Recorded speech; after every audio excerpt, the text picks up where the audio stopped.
If I can't get it to work, then I'll just have to figure this out another time. I don't know why it didn't work before.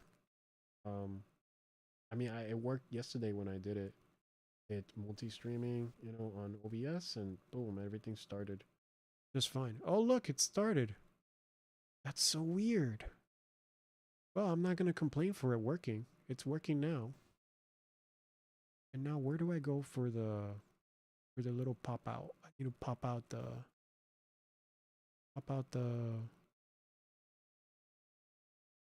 this here. Viewers. Okay. How do I pop this out again? Is it this? Pop out dash. There we go. Okay. And we are good to go. Mission accomplished. It's over here. Yeah. Here. Make it white.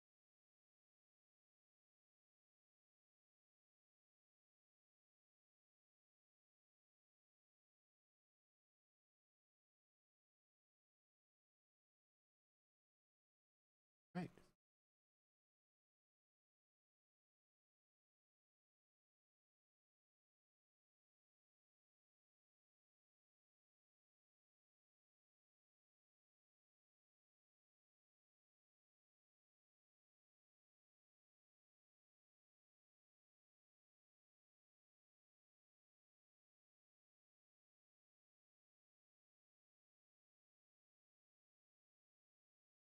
Okay.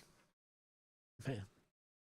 27 seconds to set up the stream. Not I mean 27 minutes, but not really cuz I was doing some reading. But okay. So an Uber driver, let me move this window. Yes. So an Uber driver in Chicago gets shot at after woman leaves toxic situation in her car. I don't think this is it. I think this is something else. Um yeah, I don't think it's something else.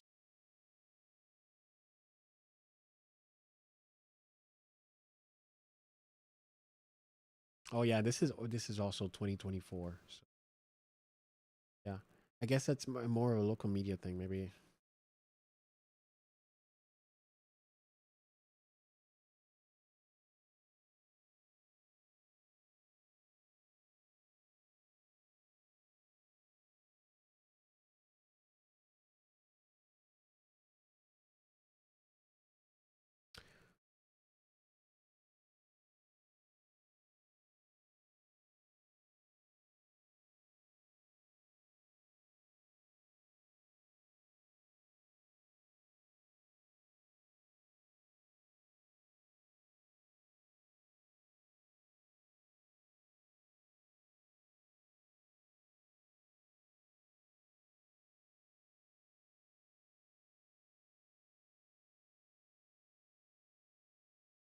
Okay, yeah, I can't find it. But yeah, that sucks. Sucks. What happened to that guy? Sure, that mic isn't. Okay. So let's see. So one of the things I did, I wanted to take a look at. We're gonna be taking Mafia, Old Country, the 9-minute playthrough that I want to check out. Um, Curious about that game. Also, the Stop Killing Games initiative. That's something game related. Want to make want to talk about. And a few things.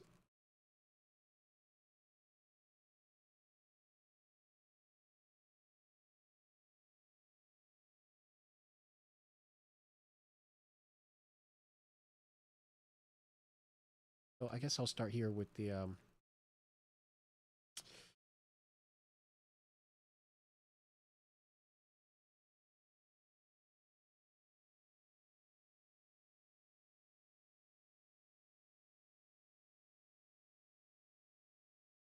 Oh, right, right. Dang, I forgot.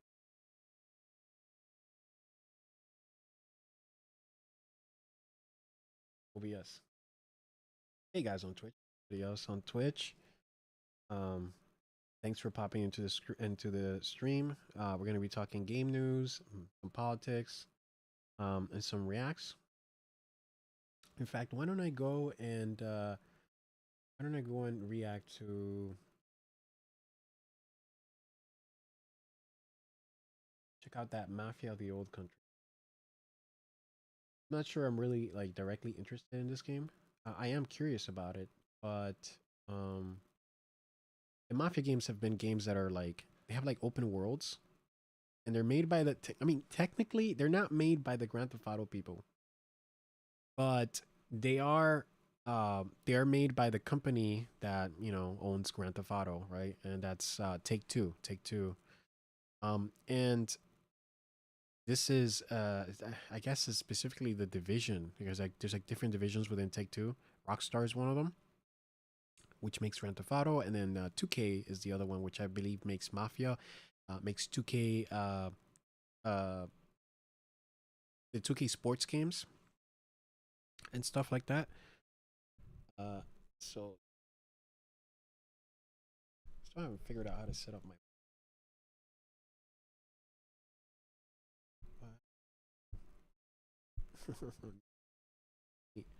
um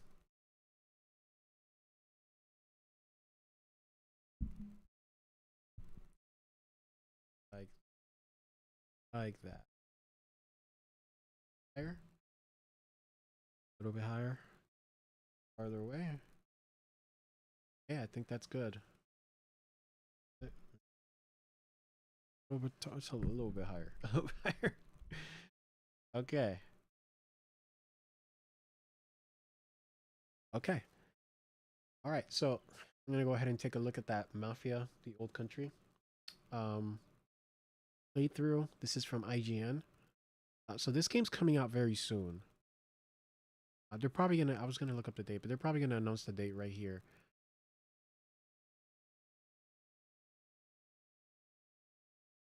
Full screen. Adjust the volume here because it's like all the way up. Yeah, it was all the way up.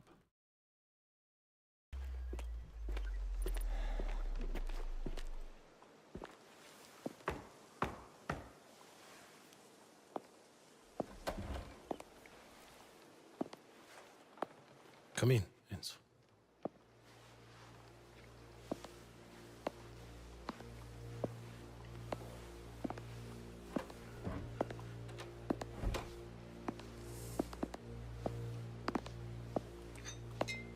I want to speak with you about my daughter.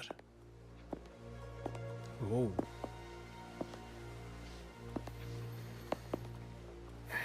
When Isabella became involved, however, it became our business. Now we must send a message to all around that Torrisi takes care of his family and his affairs. Will you do that, Enzo? I will. Good.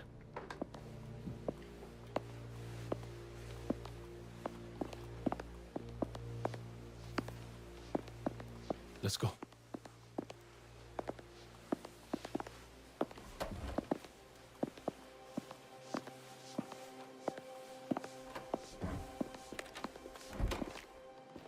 So if you don't know, this game is called Mafia: The Old Country. It's basically Mafia 4.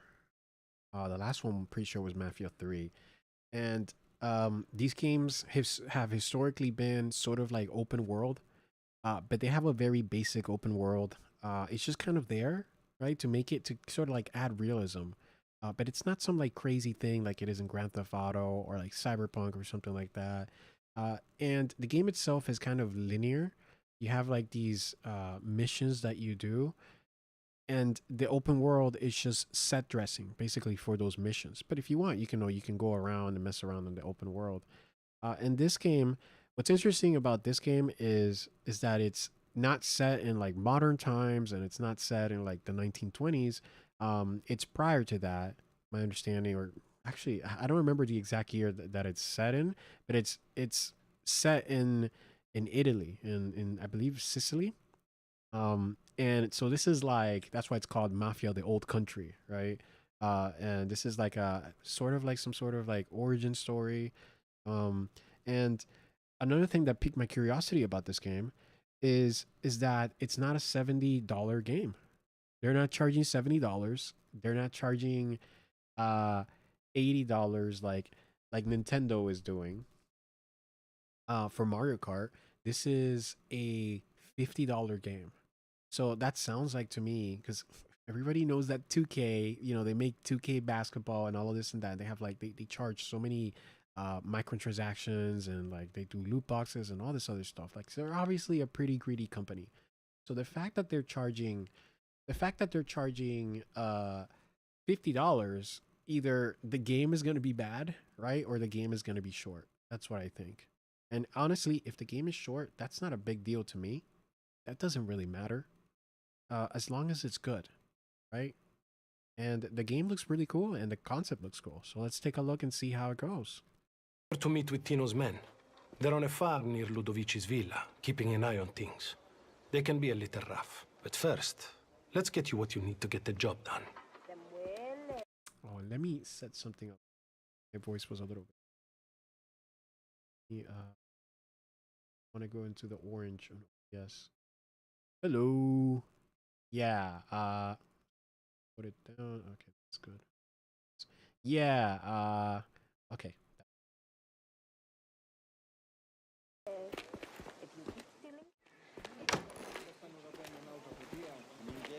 This looks Careful nice. what you say around my wife. Anyway, you ready? I am. Confidence is good, but don't let it become arrogance. Oh, Valerio! I like the architecture. Enzo here needs to see you about the pest problem. I'll be in my workshop. Send him down. Now, obviously, in terms of character models, this isn't like the super best looking She's game or lucky I anything love like that, her. but it's all right. There's a lot of good games that don't have, insane graphics. Not just a stable boy anymore, eh? Something like that. Well, if you're here for grown man's work, I have what you need. Take a look around. Choose what you like and then come and see me. So this is where you like pick up your guns and whatever. A large bore pistol. That thing will tear through just about anything.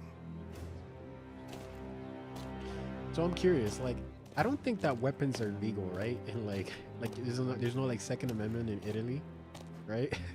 Were they legal back then, or is this just completely under the table? The hunting shotgun. Packs a real punch up close. She'd help you out with your best problem. Yeah, because like You've in Europe, chosen then. I have. Good. I suggest They're you not go so fetch fond a of car. weapons. You never know. These pests you're after could start shooting back.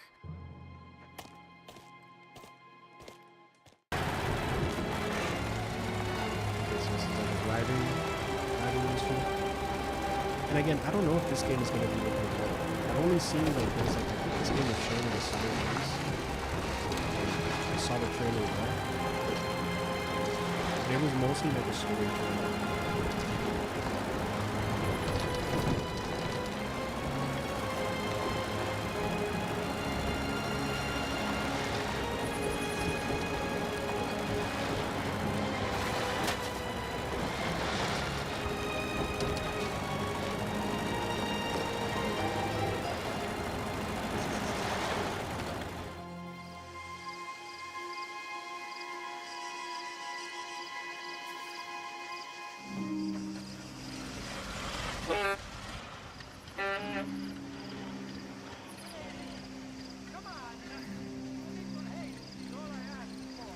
Ludovici. He's here. It's time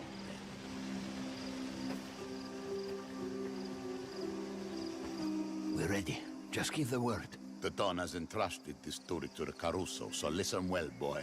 Ludovici knows the devil follows close behind. He thinks Spataro's security will protect him. You will prove him wrong. Bring the worm alive to the ruins of the old castello. Just me? Alone? Make a mess of this, and any misguided fate the Don has in you will be lost. Tu capisci? Don't be an idiot. Avoid the main gate.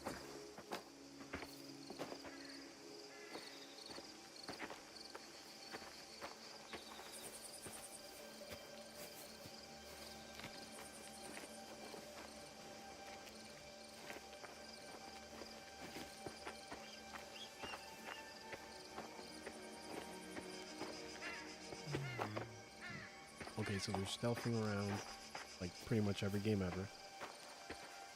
Probably gonna do a silent takedown.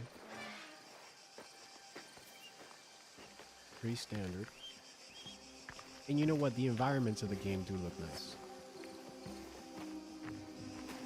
Seems like a pretty good looking game, despite the, you know, I wouldn't say like that like I don't know, what's Naughty Dog's Last of Us Part 1 remake level character models, like GTA 6 level character models. It still looks nice.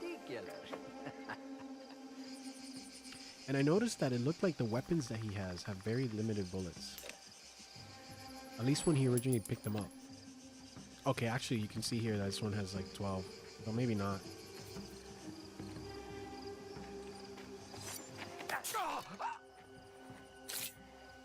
There it is.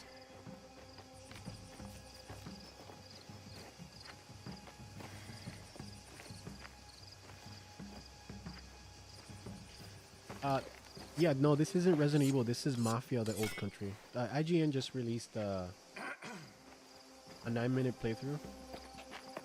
Yeah. It's kind of like a sort of open worldy game, or at least the other ones were, with like it's that story focus. Vaffanculo is dead.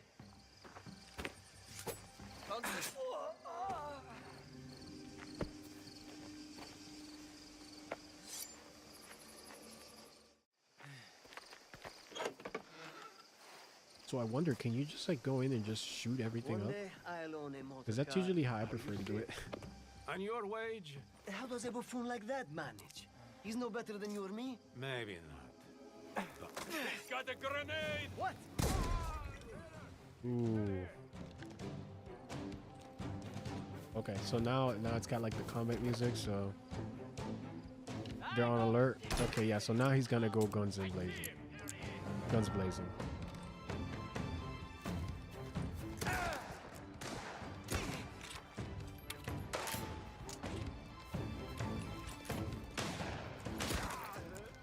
Yeah, I mean it looks all right so far. So far, it looks all right.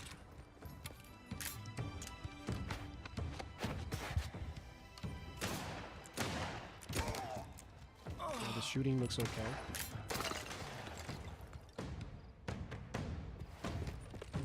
Yeah, I think those games were originally like the PS2. Like the first ones, I think? I'm not sure. They were definitely on 360 though. Get the pezzo di merda out! Loading!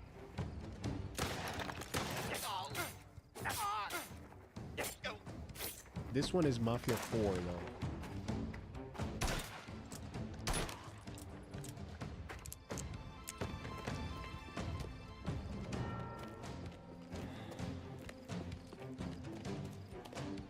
Yeah, I really like the way the environments look. Some place.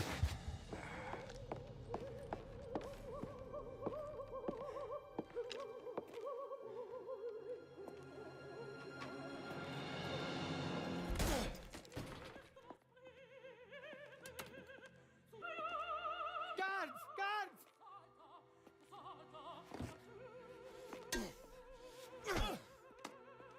Please! Okay, so that was it. That was yeah, this was 9 minutes of exclusive gameplay that IGN had. And I don't know, I mean, it looks all right. I mean, part of me, it's hard to say why Take-Two is only charging $50 for this, just from this, right? Because this could have been like any Assassin's Creed. Like basically it was mostly stealth, running around doing takedowns on people, and then, you know, things got a little rowdy there at the end. He shot people up, and then I don't know, he finds the guy. That's it. Like it's not really a lot. Even though it was 9 minutes of it, it felt kind of short. But it looks cool. I mean, I hope the game's really good. I think that the setting is really interesting. Like being able to like, you know, like old school, just like hardcore, you know, Italian mafia before like they even, you know, before it like becomes you know, American focus. Like that sounds awesome. No, I wasn't playing. No, no, the game's not out yet. Yeah, but that's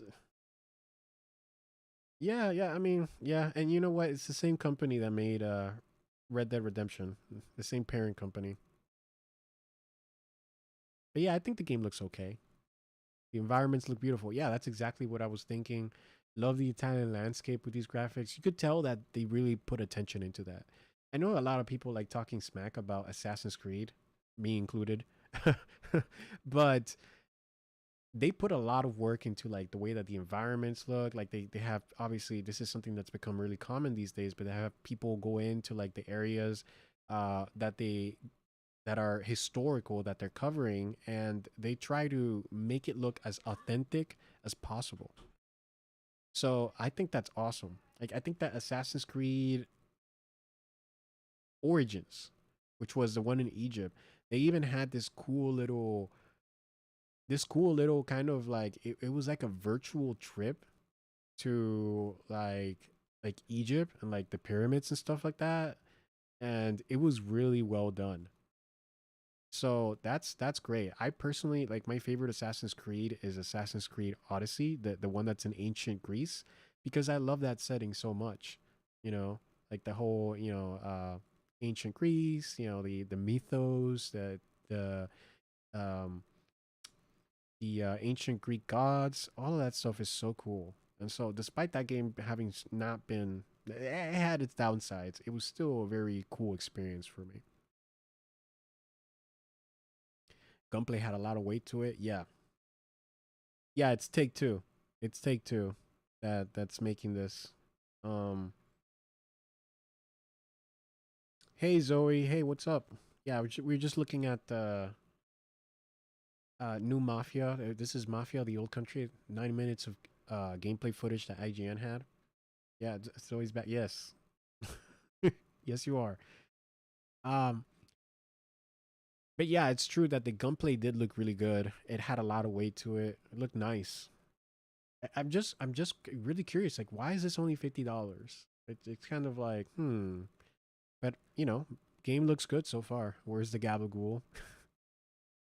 Please don't suck. Please, that's what I'm saying. Please don't suck. After seeing this gameplay, I understand why the game is cheaper than the normal AA price. It's looking very outdated in some specs. I mean, the character models look all right, but like graphics, the overall like environmental graphics are good. Leave the gun, take the cannoli. Yeah, I don't know. Some people are saying it looks bad, but I think it looks good. So yeah, this game is coming. When is this game coming out? They didn't even have like a date here. So let's see. Mafia, oh, Mafia the Old Country.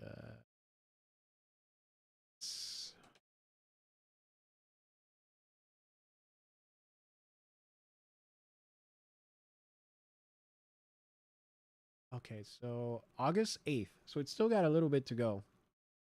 Yeah, I'm good. Yeah. Yeah, everything's good so far. So yeah, this is published by 2K and developed by Hanger Games, and 2K is owned by Take Two, and obviously Take Two owns Rockstar, so it's always been kind of like this weird kind of like sort of like, oh, they do make another AAA crime game. It's just Mafia and not Grand Theft Auto. And it's coming this year. Grand Theft Auto is coming next year, so I can see why they split it up. I wonder if they say anything about why it costs only $50. I don't know. It's probably a very short game. But yeah, that's it. I think the game looks cool, we'll see how it goes. We'll see how it goes when it launches. And it's UE5 as well. It's on everywhere. It's on Xbox, PlayStation, PC. Let me see. $50.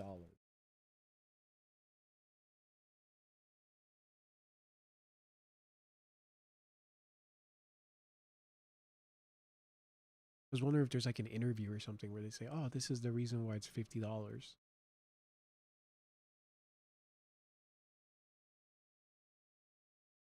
Uh,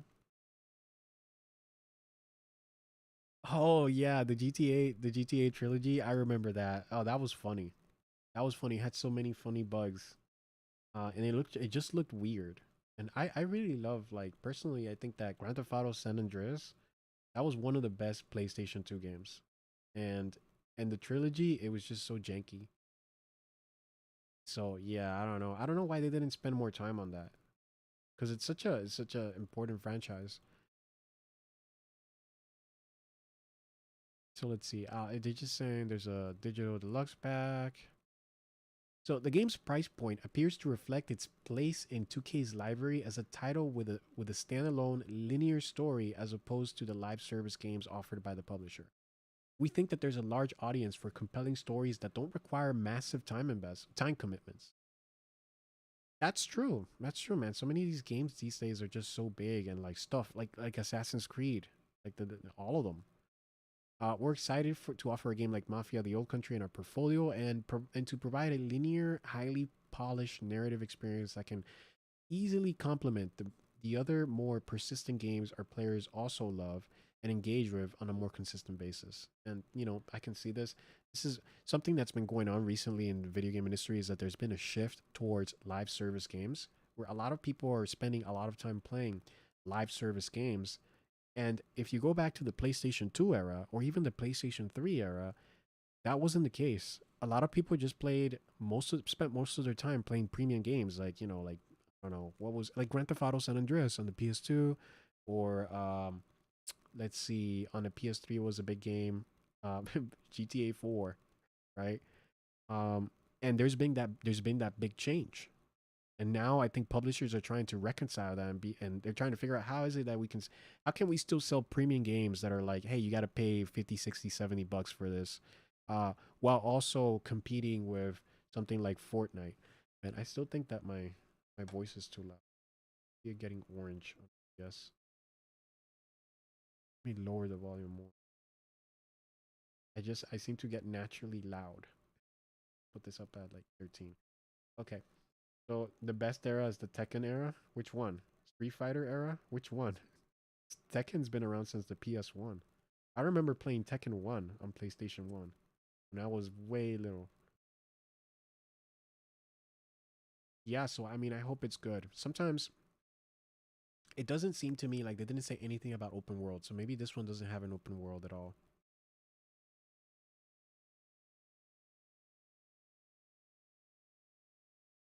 Yeah, so let's see how this goes. So that was Mafia.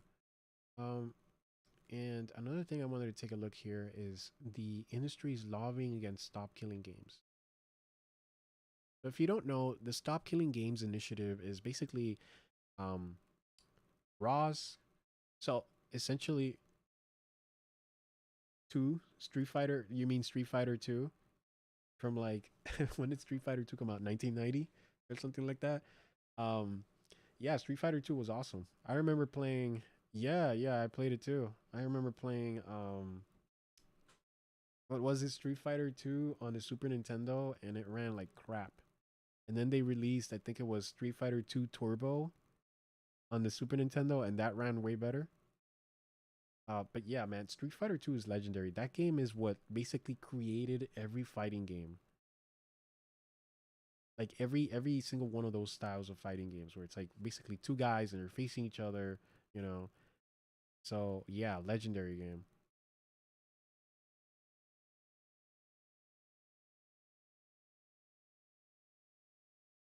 So the Stop Killing Games initiative, the Stop Killing Games initiative is an initiative that essentially, when an online game, like a live service game, or like for example, think of like way back in the day, like there's a lot of MMOs that have gone uh offline and you can't play them anymore because the developers don't want to continue supporting the game anymore because maybe not a lot of people are playing the game. And this has become a really big issue today because so many of the games that are out today are online games. They are games that have servers that the company is, paying for, right? And these servers have running costs. Um, and Now, so many games that launch are gone. They just disappear. Even though if you it doesn't matter if you spend 60, $70, $80 on the game, the company can just come in and just kill the game outright, and you can't even access the servers anymore. I think an example for me is Babylon's Fall. Now, a lot of people say Babylon's Fall sucks. I played it and I thought it was okay. I'm a little bit of a fanboy for Platinum Games. You know, they make games like Bayonetta and like Metal Gear. Metal Gear Rising, Revengeance, and Astral Chain, and they made Nier Automata and stuff like that. So I kind of liked their games, and I was a bit more okay with Babylon's Fall. But like, that would have been a game, you know, like back in the day, you could buy a game that was like a PS3 game or something like that, and it's like, oh, maybe this game didn't sell a lot. Like I bought Nier didn't sell a lot, and you know, you can still buy the game and you can still play, and you'll be able to play forever. But these games that get taken off, when you try to play the game, it won't let you, right? It'll say, oh, the servers are down, can't connect to servers, right? So the Stop Killing Games initiative is essentially trying to stop developers from not having a contingency plan, a backup plan to keep games running in some way, shape, or form, even if it doesn't cost the devs money. Like the devs don't have to keep the servers running, they could completely get rid of that. But in many cases, like you see with, for example, World of Warcraft, like the community itself gets together. Toontown, by the way, is another game where the community gets together and says, actually, we're gonna just figure out how the game runs and we're gonna make our own servers for it, and then people can go and play World of Warcraft and Toontown and whatever, and everything just works, right? So it's not like EA, when they take down, I know they announced that they were going to take down Anthem in 2026. When they kill the Anthem servers, it's not like EA has to keep Anthem running, right? They could just give players the tools that you need, right? So that the players can just run their own servers. And then everybody can still play the game and everything is just fine. Your money, those $60 that you spent on Anthem, they'll still be there, right? They'll still have their value because you have a legal copy of Anthem that still works. And companies don't want that. So that's what the Stop Killing Games initiative is. It's players getting together, you know, signing a petition for the EU to come up with some sort of law that protects consumers and protects your money. When you buy something, you should be able to have some degree of ownership over it, and you should be able to continue to use that product regardless of whether the company's still around or not, right? Like there's a lot of companies that made movies. Think about companies that made movies in like the 80s and stuff, or made games in the 80s and stuff. Those companies are gone. So many of them are bankrupt. And yet, if you bought that copy in the 80s, like let's say you bought a Nintendo Entertainment System copy of a game, you can play that game today just fine. That's what gamers want for all games.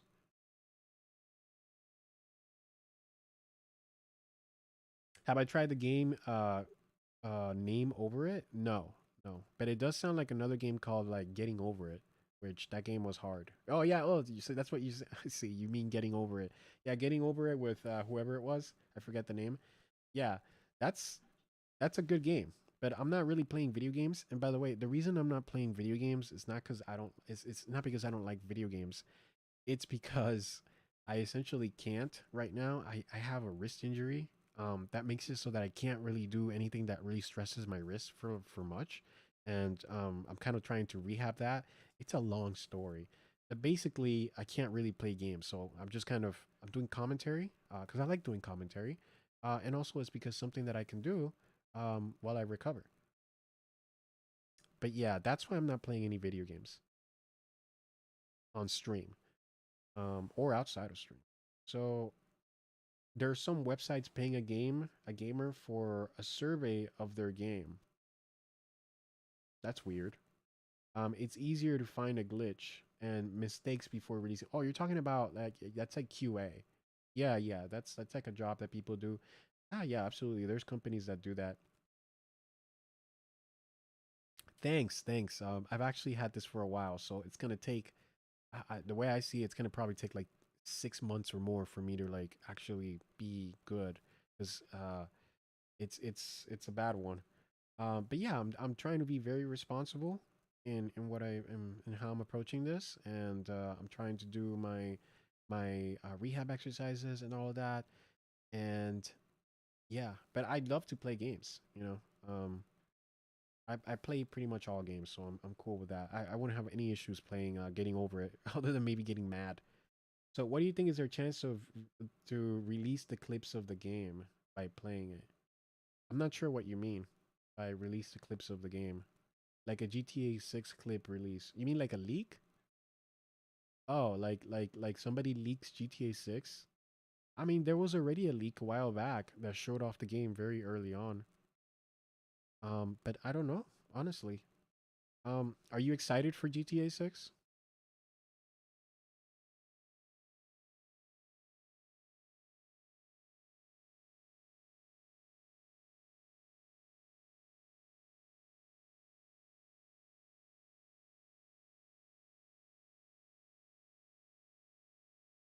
Yeah. Yeah, man. It's been the last time a new GTA came out was 2016. I'm sorry, 2013. 2013. That was Jesus, 12 years ago? So it absolutely I absolutely understand. Um I'm not really that interested in GTA cuz like for me I really like San Andreas and 4, GTA 4, although I didn't get to play it as much. But by the time that I got 5, I was kind of like I don't know. I just wasn't as into it. I was kind of bored. And I didn't like the online stuff that they had where it was really janky and all that. I expect it's going to be better in GTA 6. But one thing that I am curious about is like the GTA roleplay. I think that role playing is cool, you know, because like it's like kind of like a improv type thing, and that sounds fun. But I haven't done that. San Andreas and Vice City is the best version of GTA. Yeah, man. Um, yeah, they are. Yeah, they're really good. Um, so yeah, I'm gonna take a look at. Let's take a look at this video here. This is the industry is lobbying against stop killing games. I have it in good quality here. And here we go. Hello, I have a development on this. Oh, is GTA 6 releasing in 2026? I think so. I don't think it'll be it's supposed to come out before June. I don't remember. I think it was like April or something like that's when they're aiming for, or May or somewhere around there. But I don't think it is. I think they're probably going to delay it again till fall and then it will come out.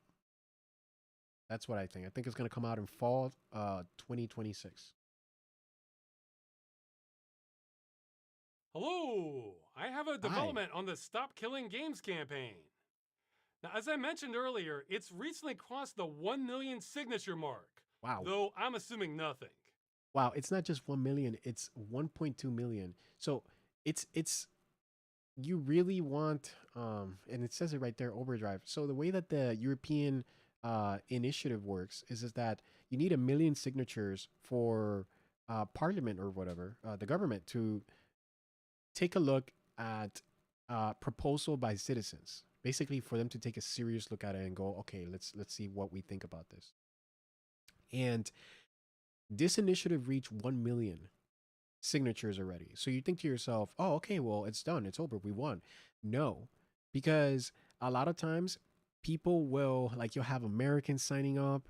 You know, you have people that are not from Europe signing up, people that are from the UK that are not part of the EU signing up just because they're mad at like video game companies or they want to help out, I guess, but they don't really understand that this is only for people in the EU.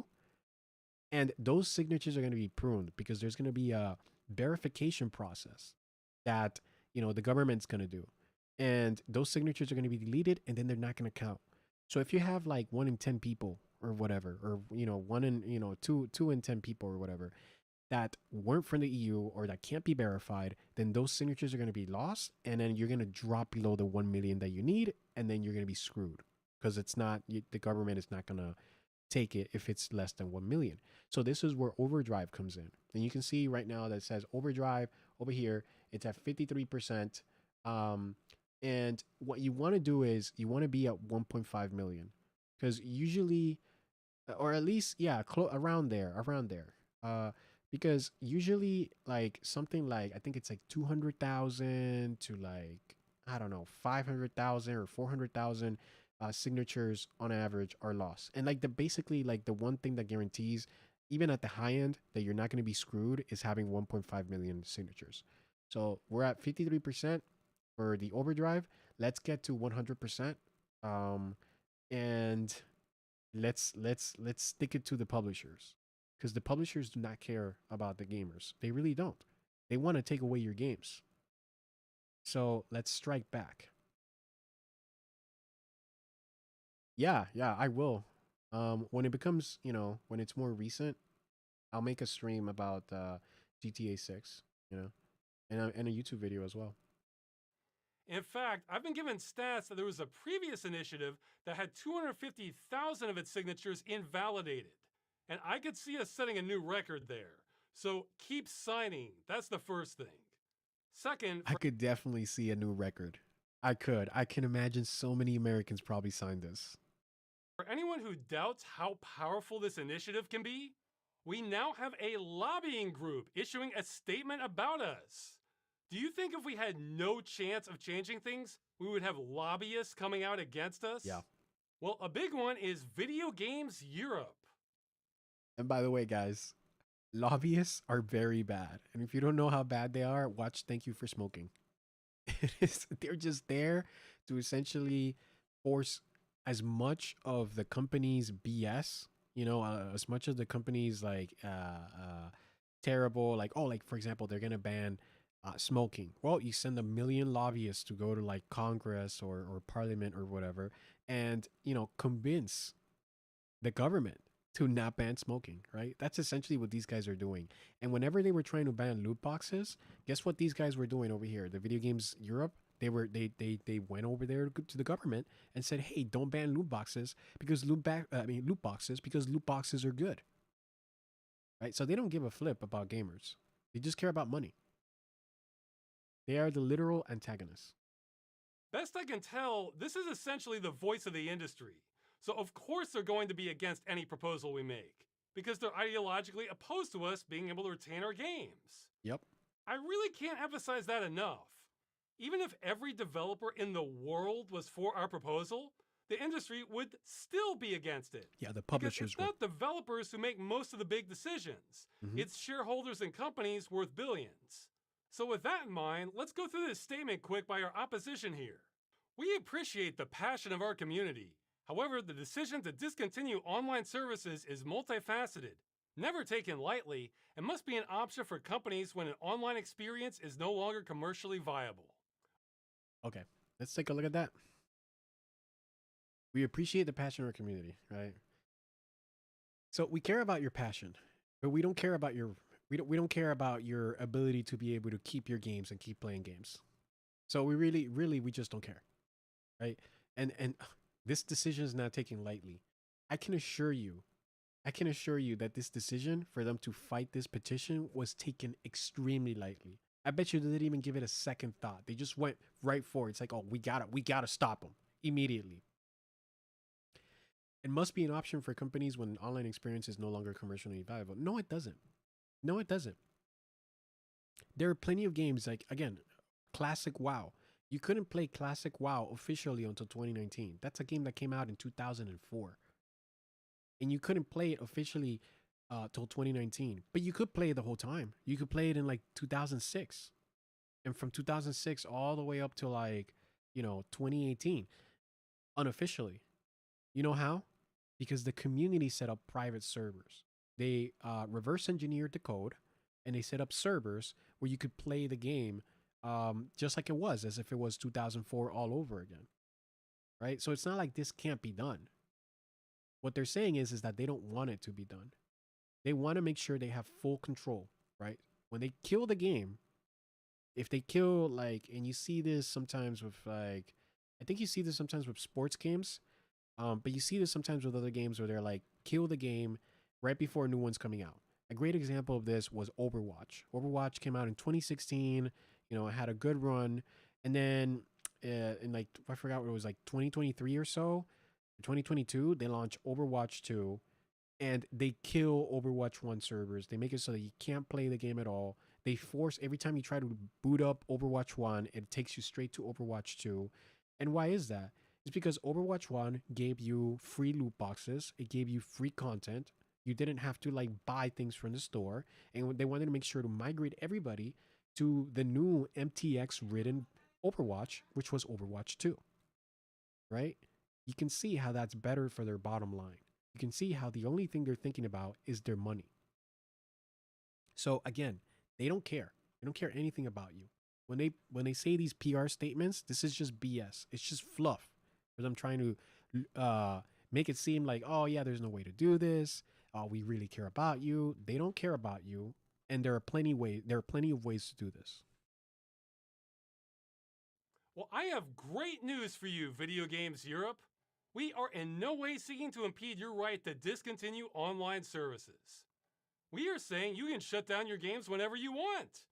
But you have to do that responsibly, in a way that doesn't take back rights you already sold to customers. Yeah, some people forget that companies have to sell you some rights to begin with to even play the games. We understand that it can be disappointing for players, but when it does happen, the industry ensures that players are given fair notice of the prospective changes in compliance with local consumer protection laws. Okay, well, first off, I'm not a lawyer, but this guy at WBS Legal is, and he thinks Ubisoft probably broke the law when it shut down the crew, giving players only 3 months' notice, when they should have given more like 2 years. Yeah, you know, wow. Ubisoft, one of your members. So this is probably a false statement out the gate. But you know what? Even if it's not a false statement, it doesn't matter, because even if Ubisoft gives you 2 years or whatever to let you know that they're gonna kill the crew or whatever, you're not gonna be able to play the crew, a game that you paid $60 for, 2 years later, and that's the problem. You should be able to play the game, right? Once you bought it, it should be yours, and it should be playable, it should be usable. And the only reason it's not is because companies don't want you to play the game anymore. They want you to buy the Crew 2 or the Crew 3 or whatever. That's not even our issue. So I don't even care how much notice you're giving to players. What I care about is that you're not depriving them of their purchase. Private servers are not always a viable alternative option for players, as the protections we put in place to secure players' data, remove illegal content, and combat unsafe community content would not exist and would leave rights holders liable. Okay, several things here. We have to break it down. Private servers are not always a viable alternative option. Yeah, they are. So they're saying for a new game concept, which hasn't even been made yet, sometimes there is no way they can add an end-of-life plan to the design? That's bullshit. Their programmers' fingers simply can't type that? I would love to see them say this to a room full of developers. I think the industry would be surprised how viable it was if the law said you can't take back the limited license rights you already sold to the customer. Yeah, what do you think is going to happen if the government just all of a sudden says, hey, actually, your games, every game that is made from now on needs to be able to have a community-run private server option at the end of its life cycle? What do you think companies are going to do? You think they're going to be all like, oh, well, actually, private servers are not always a viable option for some of these games, so we're just not going to make these games anymore? That's what they're going to do? They're not going to make the games anymore? I don't think that's true at all. It's just PR. And this next part. Yes, this part is true. Players will absolutely be getting a rougher and more wild experience playing an unsupported game. I happen to know a thing or two about that. So yes, that's the nature of anything unsupported. That's not a good excuse to destroy what people paid for. It just means they're on their own. But then they say this part. It would leave rights holders liable. Okay, I am not a lawyer, but my first impression is this strikes me as very not true. The way I read this, they're saying they are incapable of writing an end-user license agreement that absolves them of all liability on shutdown. Like planning for end of life, apparently it's just not possible. So me, as a layman, I'm wondering what's the problem with adding a line like this to the EULA? Once our company ends support... Isn't this what they do for online games? Where like the ESRB says, hey, we can't rate that. We rate this game T for teen or whatever. But we actually don't rate online interactions because online interactions, anybody can say anything online and, you know, they can say all sorts of weird shit. And so we have no control over that. Right? And so we're not going to rate it. We're just going to rate what we have control over, which is the actual game, what the publishers have control over. So why can't they just say, hey, we have no control over our public servers, you know, and whatever. Those interactions are not by us. They're not, you know, managed by us. This is just something that we made so that players can continue to play the game, you know, and if you're cool with that, you're cool with that. And if you're not, you're not. And that's that. Right? Play the game if you want to. Don't play it if you don't want to. That's it. I bet you they can do that. We are not responsible for any and all issues that arise from users continuing to operate the game in a discontinued and unsupported state, and absolve ourselves from any and all liability pertaining to its continued use. There's probably a better way to say that, but you get the idea. They seem to be saying a line like that is just impossible to write. See, I'm puzzled by this because as a consumer, I've seen all kinds of things have support end, but I still get to keep them? Yeah. I'm just on my own. That's a very common thing. I think we need a lawyer to weigh in on this. So if we take them at their word, it sounds like they're concerned about protecting customers. Okay, Yeah, but their right. solution is customers. They're not concerned about protecting customers. They're concerned about protecting shareholder value. That's it. They don't care about the customers.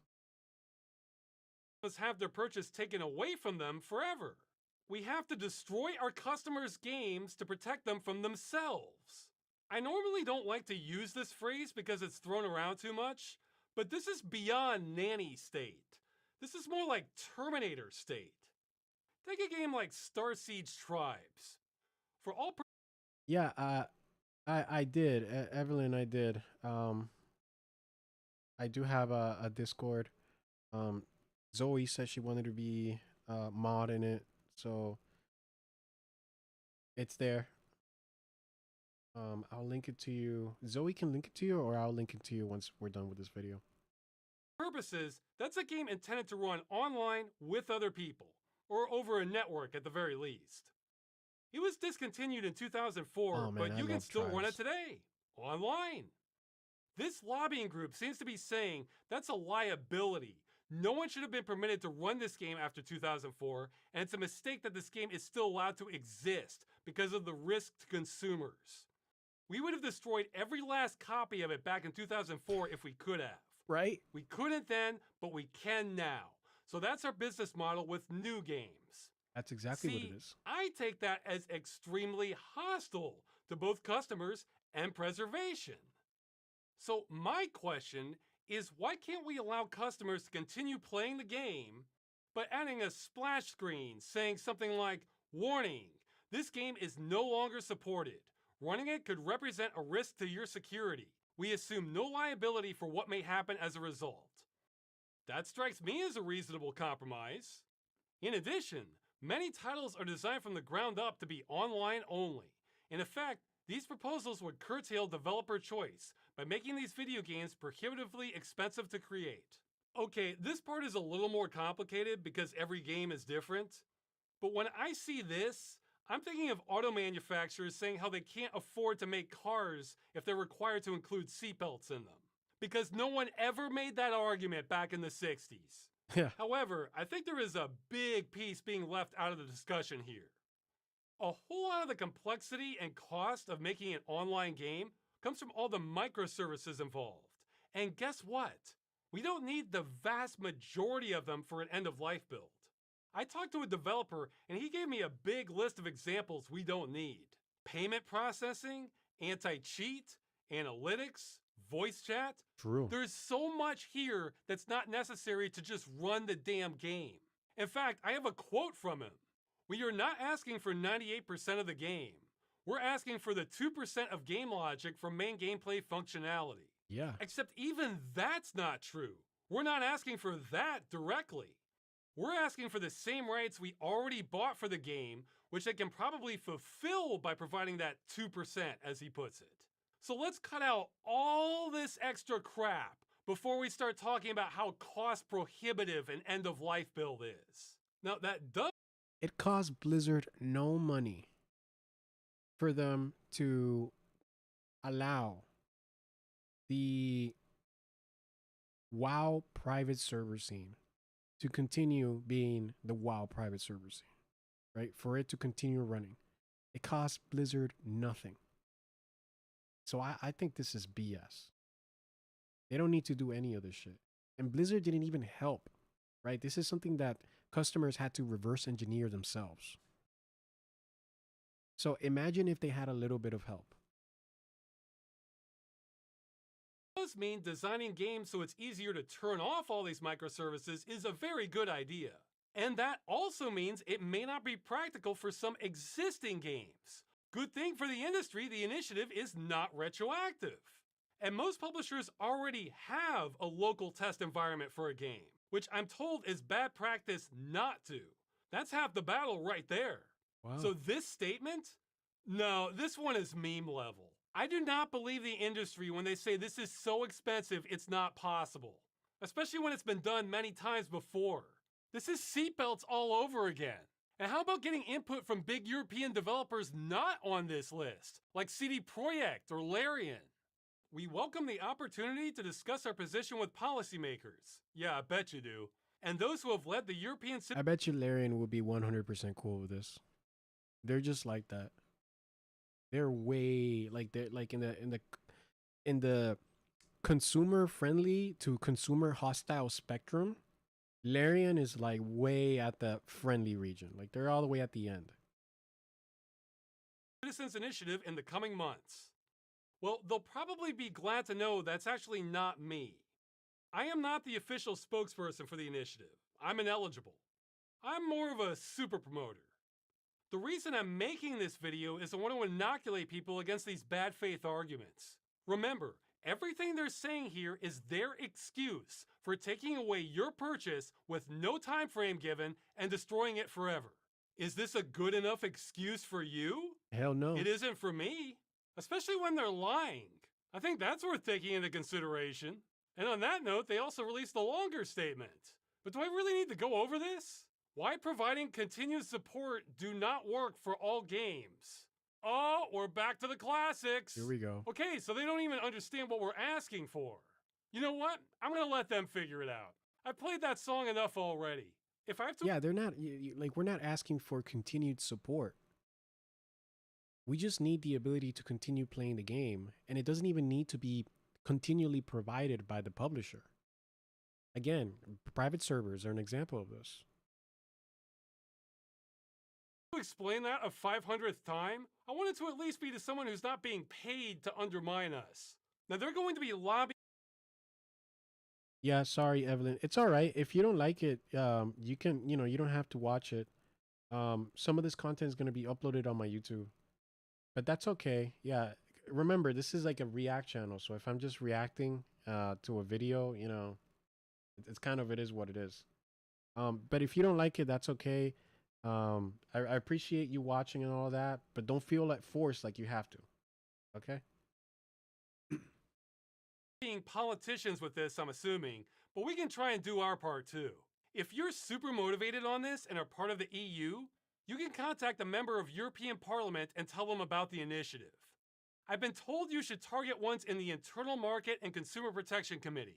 There's a link in the description below. Just pick one for your country, and I'm just relaying this next part. I have no idea myself, but I've been told you should maybe avoid PFE and ESN, as they're not known for doing things, is how it was explained to me. And the last bit of advice is a lot of email to them gets buried. So if you want something that stands out, this title was suggested to me. 1 million plus sign European Citizens Initiative. Stop destroying video games. Help us protect gamers' consumer rights. And that's all I have on Video Games Europe lobbying against us. For now, I guess. A quick update to the last video. I didn't mean to scare the hell out of everyone signing. If you made an honest mistake filling out the initiative, it won't count, but don't worry. I don't think you'll be in any trouble with the law. Just don't spoof fake signatures. That's the part that's a big deal. Yeah. Also, don't sign if you're not voting age. I've said this before, but it's been a while. There's always 50 things to cover. Finally, if you have made a mistake... Yeah, there's a lot of reasons why you be ineligible. For sure. You might be able to get it corrected. Get in touch with the official spokesperson, Daniel. His info is on the initiative page. All right, that's it. Keep signing to make sure this happens. Yeah, this is huge. Honestly, uh, we really do need this. Hello, I have a development on the stop. Okay, yeah, yeah. This is great. This is a good video by Curse Farms. He's been leading the charge on this Stop Killing Games initiative, and it's gotten so big that companies are now trying to literally stop the initiative. Like they're lobbying against it. They're saying it's bad. They're saying it can't be done. It would be too expensive. It'll be this or that. That's a good sign, man. That's how you know it's working. Because they're starting to feel the pain and they're starting to get worried. So keep going. Make them worry more.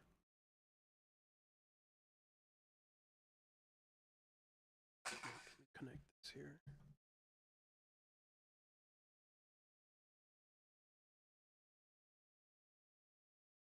So the irony is that they say this is the only way to ensure your online safety, while hackers are literally taking control of people's PCs in the official COD servers.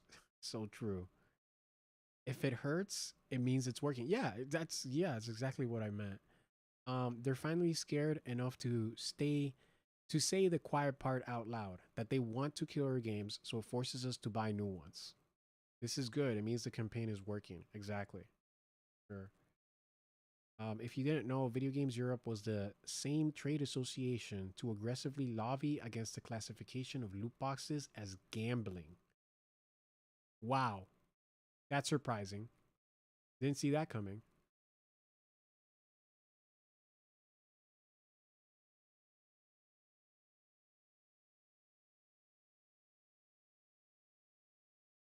Yeah, it's cool. It's cool. Um,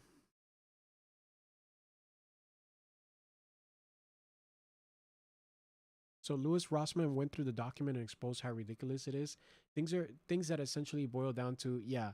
But if games don't shut down, people will be less inclined to buy new games. That's bad for the industry. Literal planned obsolescence right there. And they're talking about how that's beneficial. Yep.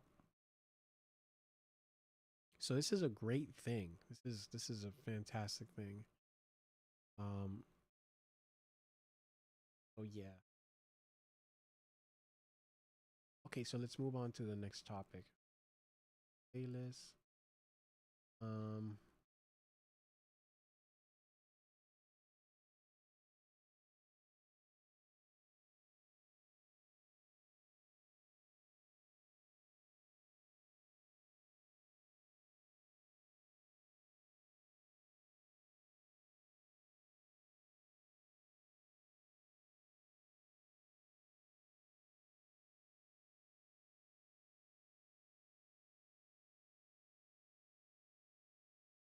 no, this was just dumb. So while retirement typically occurs after completing a career and saving and investing for it, a new trend is emerging among Gen Z career professionals called micro retirement. Micro retirements involves taking 1 or 2 week breaks from work every 12 to 18 months. Gen Z is using micro retirement to avoid burnout, find greater fulfillment in their work, and enhance their overall well being. Yeah, these are just vacations. That's stupid. I micro resign at the end of every workday. True. So a vacation. Yep. There's a lot of trends like this that are like, oh yeah, Gen Z's doing this or they're doing that, and it's like the stupidest, most basic stuff ever.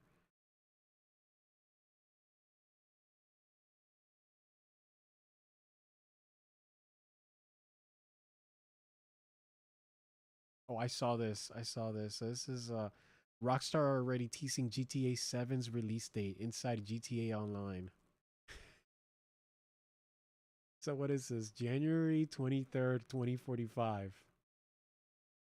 So true.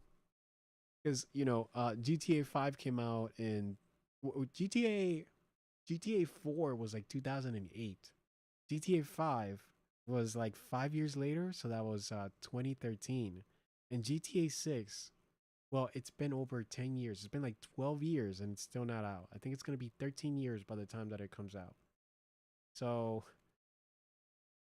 if you add, I mean, 2045 honestly would make sense for a GTA 4, especially considering they care so much about the online. That's one of the reasons they didn't make a new GTA, is that they're just kind of focused on like making money off of shark cards, which are like their microtransaction, like in-game money thing. And you know they're making so much money off of that that they think, oh well, we don't need a new GTA. And that's how it was. GTA 5 was a PlayStation 3 game. It launched on the PlayStation 3 and the Xbox 360.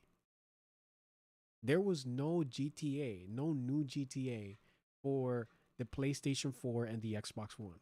They completely skipped a whole generation. And now we're finally getting a new GTA, and you know it's coming out. I mean, by the time that it comes out, like the PlayStation 5 will have been out for 6 years, right? 2026. That's crazy.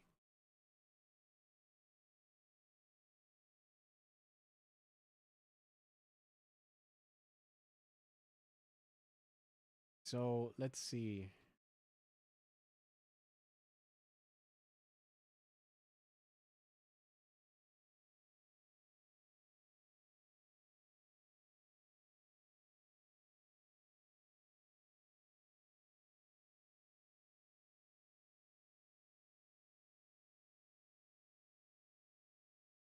Okay, so let's go by one. And let me see here. So I had another video that I wanted to watch. Sans defamation.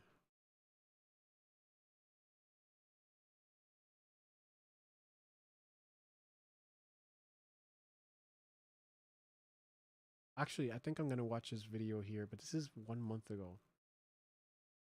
This is about the Punisher, who's he's somebody who worked with Diddy. He was like escort for Diddy, and I put out a video today on my YouTube about Diddy, and it's doing all right. So let me take a look at this. This is something that I wanted to look at after.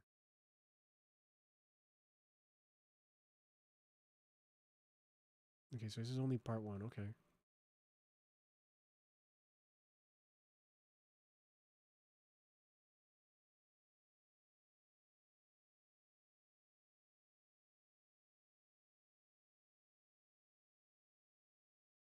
Maybe after that I'll watch.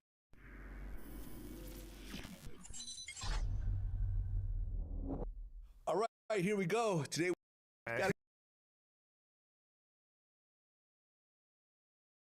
All right. Okay.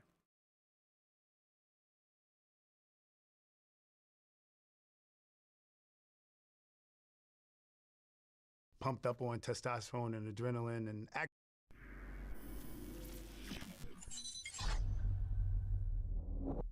All right, here we go. Today we have Sheree Hayes, aka Punisher, who recently took the stand in the Diddy trial to discuss being hired as an escort to have intercourse with Cassie while Diddy watched. Welcome to Vlad. That's crazy.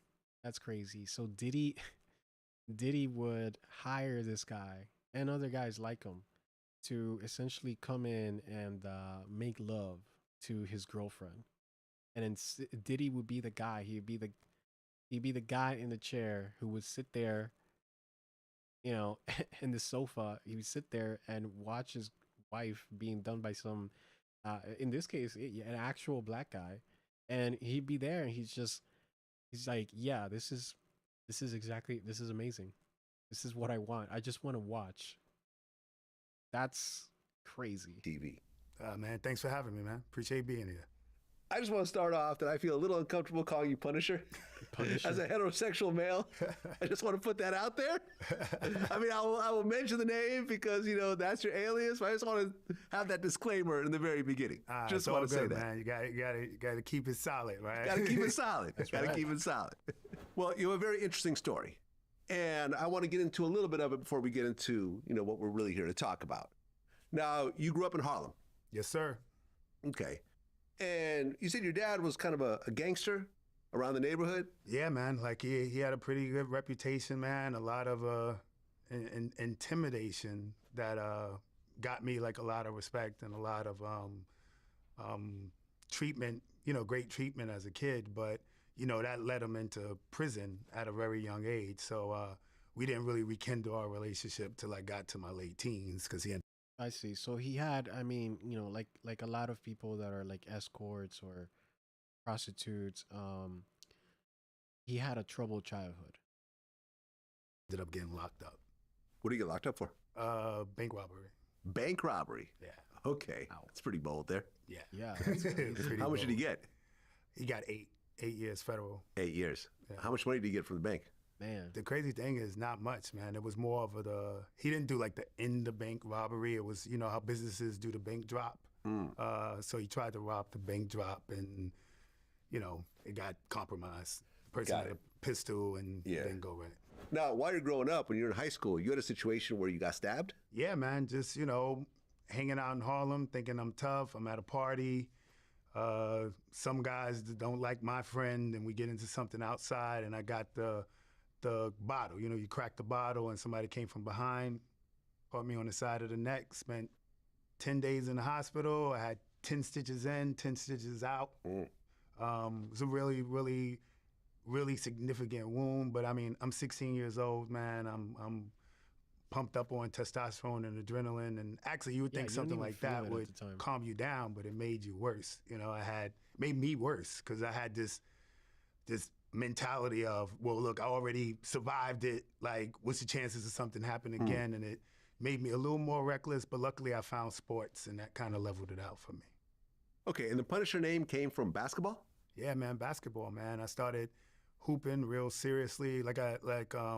Getting stabbed, I ended up missing a year of high school. So when I started back up, I went to Martin Luther King, ended up on the basketball team. I played my junior and senior year, and actually ended up with a partial scholarship to Southern University in Baton Rouge to hoop. Okay. Did you end up Wow, that's actually going to pretty cool. college? Or? Yeah, I went to Southern University. I went to hoop, but I still had kind of like a Harlem, even though I'm not going to front like I was a street kid, but when you're young and a teenager, you want to be tough. So I walked around with kind of that bravado. You take a Harlem kid and you put him in the middle of Louisiana, and it just wasn't going to work, man. So I stayed like a semester, had a little bit of ego, didn't feel like I was going to start, like I'm going to come into a Division I program and play immediately. Told myself I was going to come back to New York and transfer to Iona because my uncle was like an All-American from Iona. His name's Gary Springer. And I'm thinking I'm going to transfer, and I never even went back to school.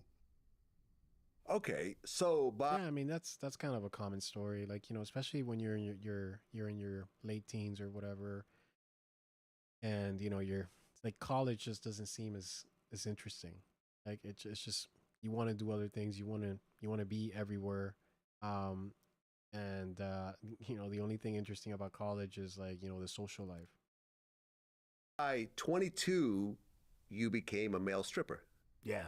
Wow. Okay, what led you into that? 22. Yo, I ended up staying in a relationship with my high school sweetheart, and she came home one day and just was like, I'm gonna start working in a female strip club, and basically gave me no choice. It was like, take it or leave it. So I took it. Like I didn't, I was in love. And about a year into her doing that, she came home one day talking about, I'm meeting all these guys. I don't want to be tied down anymore. And she dumped me. So my 21-year-old mind. Surprise, surprise. The girl that comes home one day, the girlfriend that comes home one day and says, I'm going to be a stripper from now on. Yeah, I'm going to get a job at a strip club. And you have literally zero choice about that. Take it or leave it. I don't care what your opinion is. Then comes back and says, actually, well, I went to the strip club and I met all these guys. And you know what? I realize I have all these options now. See ya. Wouldn't want to be ya. Thought it was Who could have seen that coming? a good idea that, I'll show her. I'm going to go be a stripper too. And then she'll see all the girls into me and feeling me. And then I'll get her back. That's and an idea. That's really was the motivation to get my girlfriend back. Okay, Wow. so Damn. So what made him become a stripper is a woman. He did he wanted the girl. He thought that if he became a stripper, he'd get the girl back. I did not see that coming. What a twist. describe to me the first night doing male stripping. Because it's very different than a regular female strip club. Yeah. Absolutely, man. Yeah. The audience is So different. my first night actually was doing house parties. The guy who introduced me, like put me on to it, he was like really popular in the game. So like a male dancer, you'll get 5 or 6 parties a night where you just go from house to house to house, and there's bachelorette parties. So he just took me with him and was like, yo, bro, let's go. When you come in, just... So like you probably only stay at a party for like an hour or something like that, right? If you're gonna do like several parties in the same night, you're there probably for like 45 minutes or something, 30 minutes, and then you leave, go to the next one, you do the same round, and you leave, right? Because the stripper's only there for like a certain section of the party, right? A certain point, and then after that, you know, like the stripper's kind of not, you know, he's not doing his thing anymore. You just leave. Say you're a stripper already, don't say you're a new guy, and just kind of, you know, come along with me to see the ropes. And one of the spots he got to, the girls was like, who's your friend? And they were like, do you want him to dance? And so he comes in the room like, bro, they want you to dance. How much money you want? And I didn't even want to dance. I was terrified. So I was like, I'm going to think of a lot of money, so it's going to outprice me and they don't want me to dance. And I was like, tell them I want $50, right? So he comes back and throws me the 50, and I went out there with this little eye patch thong on and some Saucony track sneakers and just hopped around their living room. It must have looked crazy, man. I picked up the Bachelorette. She was a little heavy. Reggae song was on. She started bogling. I fell over, dropped, landed on top of her. Oh my God. It was complete, like, it was a horror show, man. But it was what it happened. You know, I made it happen, and 30 years later, I'm still on the hustle. Yeah, you survived. Okay, so were you getting naked or just like a thong kind of situation? Yeah, at the time, just down to like a little eye patch. Okay. Yeah, little G-string. But it eventually got to the point where, not necessarily naked, because that doesn't really work with women, but it does get to a point where you do something which is called flash. So, like, when you get further in the bit... So women, and I completely understand this. I've never heard this, but I intuitively understand this. Women don't really care about, like, seeing guys naked and all that stuff. Like, guys care about seeing women naked. It's just not how women are wired. You know, like some women do, right? But it's just not like guys.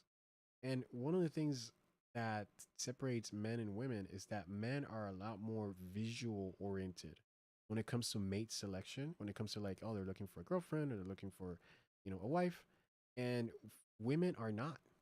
You know, they're thinking more of like, oh, what does this partner, like, what can this partner do for me, right? Like, oh, is he charming? You know, is he funny? Does he make me feel safe? Does he make me feel secure? You know, is he really serious? Is he somebody like that's actually investing in me? Does he have the resources to invest in me, right? Is he not broke, right? That's the stuff that women are looking for. That sort of companionship and the security of a man that can take care of them. And men do not look for that in women. Men don't care about that. They don't care about, oh, can this woman take care of me or whatever? Like, no. You know, that I'm a guy, I take care of myself, right? They're more looking into like, oh, is she attractive? Is she physically attractive? Is she pretty? Does she have, you know, attractive features? And so it's very different. Men and women, we're both humans, but we're not the same. In the business, you understand the illusions, right? So if anybody's seen videos of male dancers, and sometimes it looks like they walking with like something swinging down to their knee, right? That's something called beefing up, where prior to the show, you get an erection and you use something similar to like a cock ring and you tie it on the base. So you're basically tying your erection to keep the blood in. And after about 20, 30 minutes, it does get painful or whatever, but you got to kind of just manage it. But it gives the illusion like you're walking around with this swinging, because it's not fully, but it's hanging. So you look like in a flaccid state, you like 6 inches flaccid. So dude, that's not good. That can tell you this: the body's not designed to hold that blood for a lot of time, right, in that region. But like he says, it starts getting painful. So it's like, obviously, I can see why. I'm gonna think, wow, if that thing gets erect, it's gonna be big. So you start doing this illusion, and it gives you like a little reputation to walk around. And if you tie it well enough, at some point in your show, you can have a moment where you pull it out and then the girls just go nuts. Okay, so you're dancing for these women, and these are sometimes overweight women, like you mentioned, and middle-aged women. These are not like supermodels that you're doing this for. Nah, if you're gonna get like a 10% ratio, like 1 out of every 10 girls is like, okay, she's nice, but the other 9, you know. Okay, now leading up to the situation with Diddy and Cassie, were women actually paying you to have sex with them? Nah, that like being a male escort was not necessarily my hustle, but you do get opportunities as a stripper. But it's never, women are not overt with, hey, how much for sex? Like that's not how they do. So when you get propositioned by women, it's usually, do you do one-on-ones? Can I hire you to dance for me? Just me, you know, or do you do massages, right? So it always starts out as some sort of just one-on-one intimate thing. But if you read between the lines, you know there's a possibility where she wants it to escalate for sex.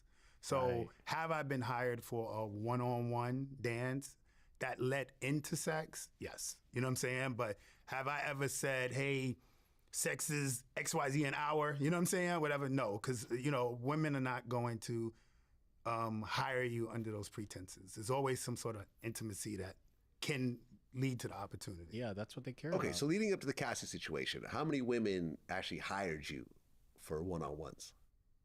I want to say leading up to the Cassie situation, I would say maybe 20, 25. Okay. And how much do you charge each time? I mean, listen, I was still a dancer, right? So I'm charging a dancer's rate. So I guess I'm probably the cheapest gigolo in the city because I'm getting a dancer's rate. And if it led to sex, honestly, it wasn't because I got paid for sex. It was because this is a woman I would have had sex with anyway. You know what I'm saying? Like, she's attractive. She's somebody that I would deal with. So he only really engages, he only reaches like the final goal for women that he actually thinks are hot, right? He's not gonna reach the final goal. He's not gonna go with like you know, like a Rosie O'Donnell type or anything like that. So I mean, that makes sense to me. And if she hired me for a one-on-one and there was some actual attraction, then obviously I'll let it go to the next step. Okay, but you told me that only 1 out of 10 are actually attractive. So well, I'm talking about that's in the club. Okay. So in the club, there's 500 women, right? Yeah. So I'm saying 1 out of every 10 of those 500 women are attractive. When women call me for a one-on-one, then I can kind of screen what it is. And now, mind you, even with that ratio, I got called for probably 20, 30 parties a week. Like in my height of dancing, I was extremely popular, and culturally it was the thing to do, like hire a male stripper. You know what I'm saying? So I became kind of like a local celebrity as a male stripper during that time frame. Interesting. So like the culture has changed a bit, and people don't really look at that as appealing. Like hiring a male stripper, that's not as interesting now, or something that maybe people are, you know, about these days. I wasn't aware of that. You know? Yeah, my man Roger Bonds, who I just put you on FaceTime with, said he knew of you. Yeah. Said, you know, he was a Harlem guy, you're a Harlem guy. You guys didn't know each other, I think, personally, but he knew of you. Yeah. And he basically said how around that time, a lot of guys were coming out of prison and they were all like jacked up from working out, and a lot of them would go into male stripping and so forth. Did you see a lot of that? Yeah, I seen the attempt of it. Like, you know, every guy think, yo, I'm in good shape, I can just do this. But it's not really that easy, man. Like, if you'll get a couple of parties, you'll come through, you'll make a couple of bucks, but if you're gonna do it as a living, it probably was just a handful of guys that consistently did it, and you gotta build a reputation. You gotta be known for it to be profitable other than a couple of bucks, maybe once or twice a month, you know? Okay, so 2012, you're around 38 years old at the time. You have a website called Get Punished. Yes. And you get contacted by a female from this website. Yep. Which ended up being Cassie. Exactly. So what was the first contact like? Seemed like just a normal, typical party. I pick up the phone. It's like she introduces herself as Janet. Janet. Yep, it's Janet, and she says had it's her her own birthday. different name. She And said it's everything. my birthday, and my husband told me that I can have an entertainer, and I'm celebrating with some friends. So we want you to come through and do a dance for me and my friends. So I'm expecting a small gathering of women to do a show, and so we scheduled it. We picked the time. He told me the Trump was not bad. Hotel. And the time originally was like midnight, then it got pushed to 1, then it got pushed to 2, and I think eventually we scheduled on like 2:45 a.m. Okay. And was money discussed at this point? Yeah, the going rate at the time to a regular striptease was like $200. So that's what I quoted. Okay. So you show up to the Trump $200. Hotel. What happens next? Bro, it's crazy because I'm coming there expecting a party, and the door opens and it's Janet, and she's basically in a robe, but it's completely obvious that she's nude underneath. And she kind of just opens the door with this big inviting smile. Hey, how you doing? And I'm like, because listen, man, we live in a time with filters, and every woman can make themselves look attractive and beautiful on social Yeah. media and stuff like that. Oh yeah, But- that's gotten crazy, man. With the whole filters thing, like everybody can make themselves look, you know, like something they're not, frankly. And you gotta like you look at you look at people the way they do now. Like you look at a lady on Instagram, and then you see her in real life, and man, you may be in for a rude awakening. And that's with makeup on in real life. When you see her without makeup, man.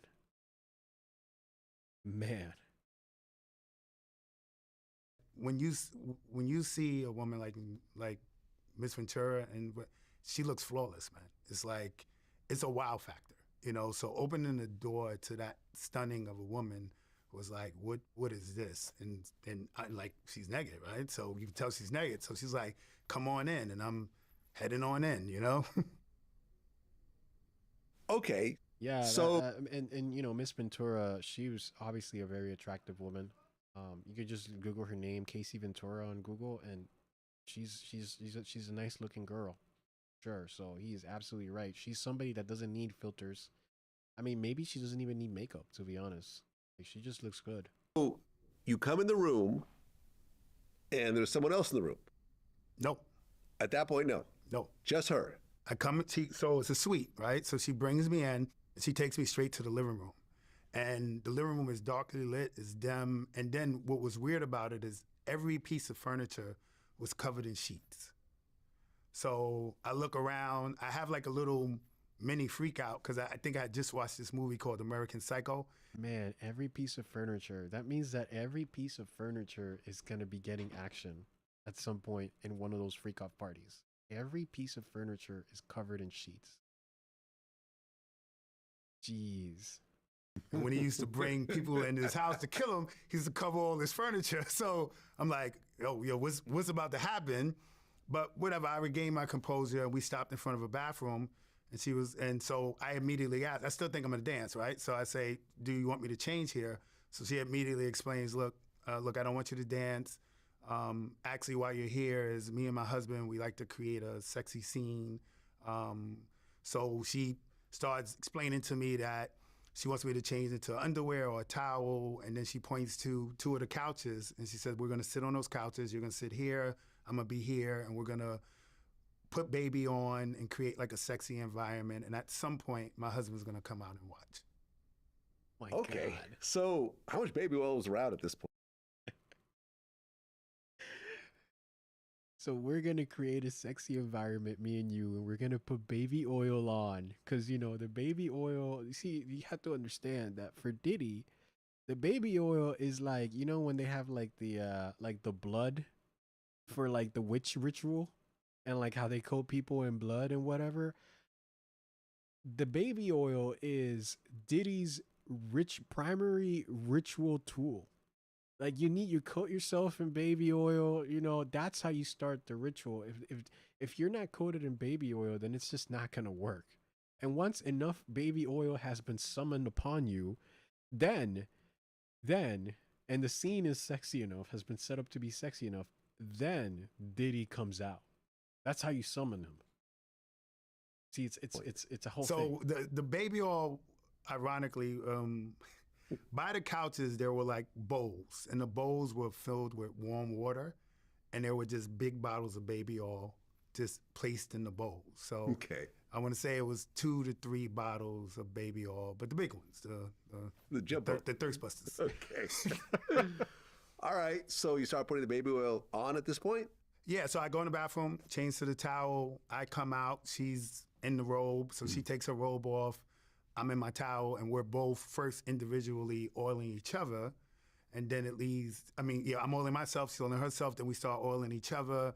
And then there's some sort of like, masturbation, like I'm masturbating, she's masturbating. We're creating this sexual environment. And at some point, shortly after that started, At some point, once they masturbate, there's enough masturbation, then Diddy is summoned. He's summoned, and then he can sit in the couch and watch. He's not gonna engage with you guys. He's just gonna sit there and watch. her husband walked into the room. Okay. Now, this husband that walks in the room was a black male. Black male. Who was only wearing a veil on his face? Yes. So he walks into the room. Now. Oh, so he covered his face. He didn't want to show that. He didn't want to let him know that it was him. But wait, his wife though, Casey, did not have a face covering. So he could know, like, if he recognized Casey, then he could know it's like, oh, this guy is Diddy, because Diddy's Casey, and obviously Diddy and Casey dated for over 10 years. That was a long ass relationship that was well known, right? I mean, there's a trillion pictures of Diddy taking Casey to all of these like Hollywood premieres and all this like these big music events and all of that. So like people know that Diddy was with Casey. If he recognized Casey, then he could recognize Diddy. That's interesting. Yeah, Diddy was like, "No, I'm gonna cover my face anyway." Maybe there's maybe this is all part of the ritual, and then at the end he takes off. He just like takes off the thing, you know. One part that I left out is part of the instructions initially was in creating these scenes. When her husband came in, we were not supposed to acknowledge him at all. I was supposed to act like he's not there. Don't look at him, don't talk to him, try my best to just make believe he's not in the room. Oh my God. So Diddy's like the Eye of Sauron, and you're not supposed to look at it. You're just supposed to ignore that he's just staring at you with all his force. Do not look at the Eye of Sauron. Wow. Even when he walks in, I have to look at him from my peripherals, but I'm gonna look, right? Because I never been in a situation. It's kind of odd. Yeah. So he does walk in nude. Odd is one way of saying it. Odd is one way of saying it. Kind of see, but then when it gets to his neckline, it's like I think they call a burqa, like the Muslim women wear it, and you can only see the eyes. Okay. So Diddy was wearing a burqa?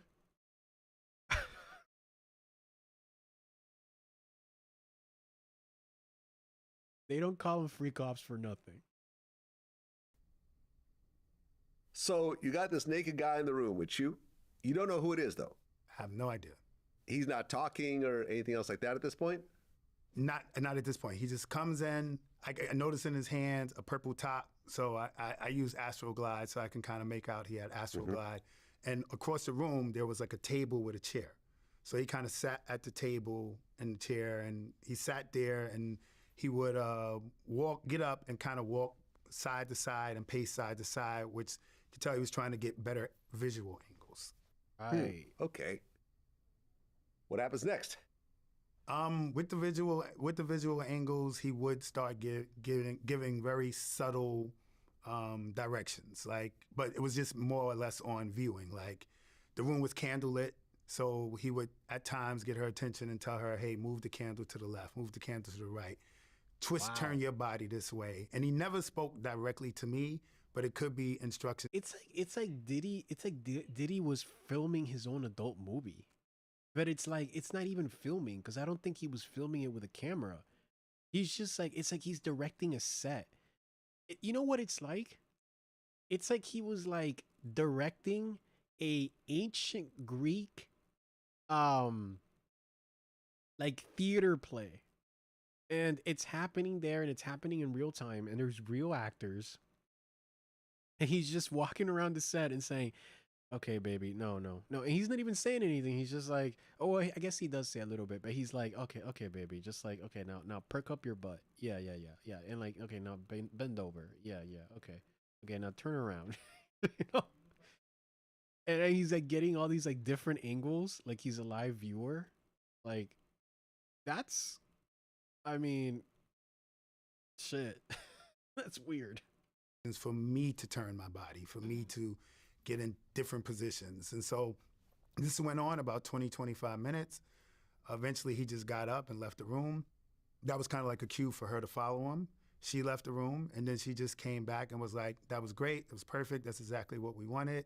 Like, we're good. But then she asked me, did he not even, so he didn't even, because, you know, sometimes these are people that are like cuckolds. Like, they will, like, you know, work themselves while, you know, their wives and whatever are being, you know, done by some other guy, right? And then they'll climax and all of that. Did he not even do that? He just stood around and watched. Like, he didn't even work, he didn't even like, you know, give himself some action or something. Like, man, that's weird. do I want to finish? You know? And so me finishing is referring to me having an orgasm. But honestly, man, with the environment and stuff, I'm kind of uncomfortable. So I declined. Like, I went the high road. Like, professionally, like, look, if you guys are happy, I'm happy. It's not about my needs. As long as everything is good, cool. And she accepted that. And I stood up and she handed me $1,200. And that was in addition. I didn't mention when I first got there prior to changing. Damn, so they give him a bonus because it was $200 for the meeting. And then she hands him $1,200 after he gets the job done. Wow. The first thing she did was handed me $800. And after everything was over, it was an additional $1,200. So I ended up with $2,000 for like a 20-minute baby oil massage. So it was a win for me. Okay. And so you guys didn't have sex, but you rubbed baby oil on her naked body and everything else like that. So there was definitely sexual activity, but not full-blown Not full-blown intercourse. sex, no. Okay. So you got $2,000. And you didn't recognize Cassie at all, did you? I did not, man. At that point, yeah. I saw a face, but I couldn't completely make it out. Like, so she had on a wig, right? So she's wearing a wig. So later after the fact, I didn't have the cue of the shaved hair, you know, kind of look. So, and I'm looking at this point where she had the shaved hair. And this is one of those things, is that Diddy, like, this is one of the stories that they were telling. There was this, like, rap friend that was hanging out with his wife at Diddy's place and hanging out with Diddy and Cassie. And, you know, they were jet skiing, they were on the beach, they were doing this and that. And then they were hanging out over there at Diddy's condo or whatever it was. And at some point, you know, he notices something weird because, like, Diddy comes in. He's like playing music. Diddy's playing music. And then Diddy comes in and, like, the rap friend is having a conversation with Cassie. He's sitting with Cassie and whatever. And Diddy just shows up out of nowhere, right? He just runs over to Cassie and he's just like, babe, you gotta shave your head. You gotta shave your head. You gotta shave the side of your head. It's gonna look so good. You gotta do it. And she goes, okay. And then like Diddy leaves, right? He goes back to playing music, right? And the rap friend just like looks at Cassie and he's like, what the hell was that? What do you're gonna do that? You're just gonna shave off the side of your head? And Cassie just like turns around and tells the friend, she's like, whatever he wants, whatever Diddy wants, he gets. And the rap friend's like, what? So that was like kind of an example that he used about like the kind of relationship and the dynamic that Diddy and Cassie had. So this took place when she had already, this was after that, when she shaved her head, right? The side of her head, which Diddy was super stoked about. And Diddy he's all about the, I don't know, the Indian chief warlord look. The face, and I just couldn't figure it out. When I left, I tried to jump on Google. I knew they had to be some sort of celebrity couple, but I think Yeah. what was throwing me off was I thought they were married. So all my Google searches are married couple, married couple, married couple, and obviously they're not going to come up under that search term. Wow, so that was crazy. Okay, so well, so this is the full interview. This was okay, so okay. How long was this? This was 19 minutes. Full interview. Okay, so let's go into 4K. All right, here we go. Today we have Sheree Hayes, aka And Punisher, 19 minutes. who recently took the stand in the Diddy trial to discuss being hired as an escort to have intercourse with Cassie while Diddy watched. Welcome to Vlad TV. Man, thanks for having me, man. Appreciate being here. But honestly, man, with the environment and stuff, I'm kind of uncomfortable. So See it all, did you? I did not, man. At that point, yeah. I saw a face, but I couldn't completely make it out. Like, so she had on a wig, right? So she's wearing a wig. So later after the fact, I didn't have the cue of the shaved hair, kind of look. Yeah. So, and I'm looking at the face, and I just couldn't figure it out. When I left, I tried to jump on Google. I knew they had to be some sort of celebrity couple, but I think what was throwing me off was I thought they were married. So all my Google searches are married couple, married couple, married couple, and obviously they're not going to come up under that search term. Okay, so you get paid $2,000 for that first act. When did the next call come?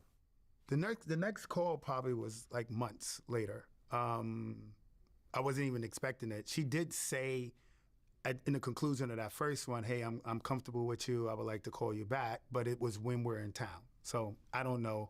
And I got a random text message saying, hey, are you available or whatever? But I didn't, my number's on a website, right? So I get all types of crazy messages and I didn't remember.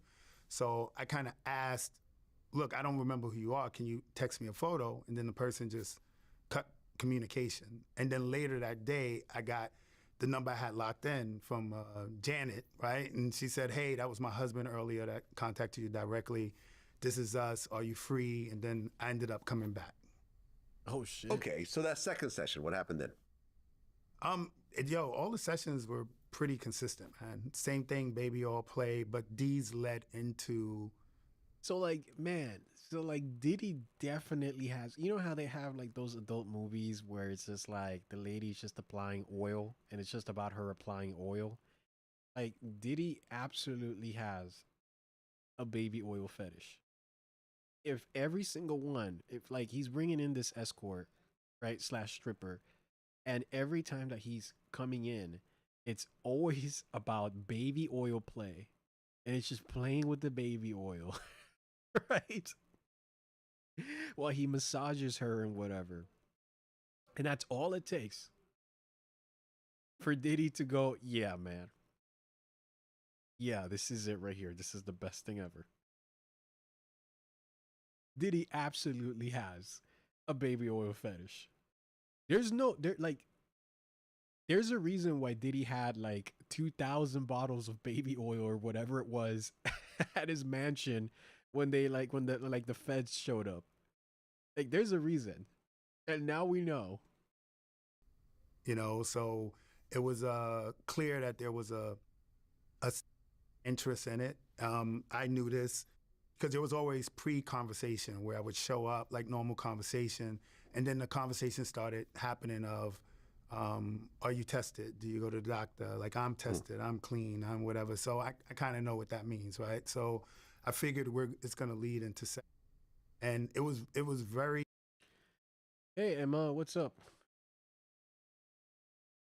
Just watching a video here on Diddy's famous stripper. Cool.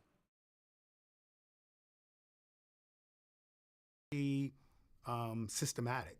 Always couches, oil, subtle directions, but instead of it stopping at just rubbing, now it's going to go into oral and penetration, and Wow. you know, it just leads into. So he did move on at first, like when they met, it was almost like a test. And he just did like can he get like the baby oil massages right? And then later on it got more and more intense. You know, like he's like, you know, it's like a baseball thing, getting to first base, second base, third base, home, you know. Yeah, day's going good. My day's going good. Thanks for asking, Emma. Well, in that first session, Diddy had covered his face. Yeah. Same thing with the second session? Same thing with the same second session. His he was still face wearing his burqa. remained covered, and it remained clueless of who they were for me to literally probably a year to like 15 months in. Okay, so the second session, you guys actually have Thanks, Emma. Yeah. no condoms? Condoms. Condoms. Yeah. Condoms. So the second session, you guys actually have Yeah. no condoms? Condoms. Condoms. Yeah. It eventually led to no condoms, but that was probably about 4 or 5 sessions in. Okay, now in your book, Wow. Okay. So they were, I mean, they were safe until they weren't safe. It really does seem like Diddy was testing this guy, you know, and like at first it was like the easy stuff and then, you know, more and more intense stuff. you talked about Yeah, I stream generally daily, yeah. That's my schedule. I wasn't here yesterday though.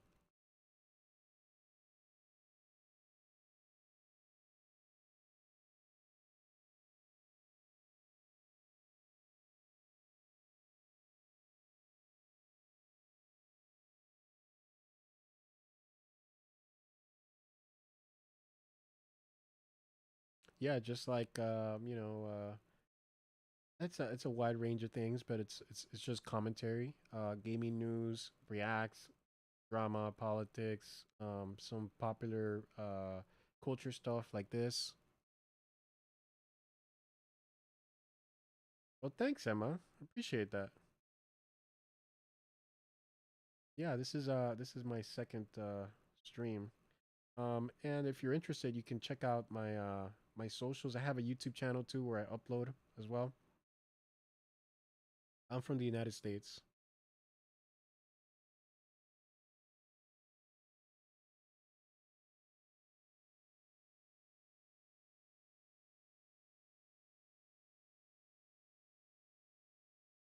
Yeah, yeah, I like it here. Where are you from? Oh, okay, so you're also in the US. Cool.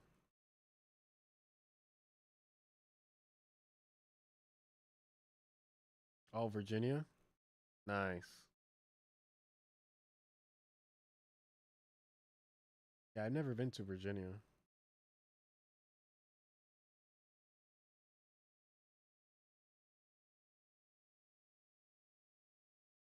I do not play games. No, it's just commentary. It's strictly commentary. Yeah. I do like games. I'm just not playing any games on stream. And for now, for it's gonna be for a while. Yeah, I've heard good things about it. You know? Isn't that like near but yeah, yeah, I do like games. That's why I cover gaming news. I just don't play on stream.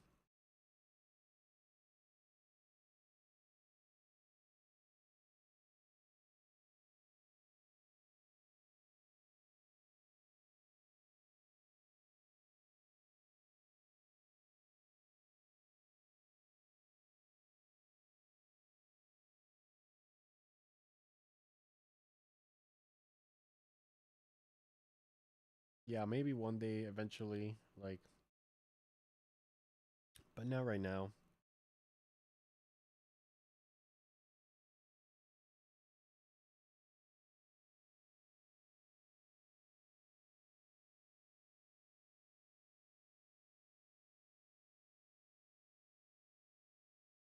Are you an artist?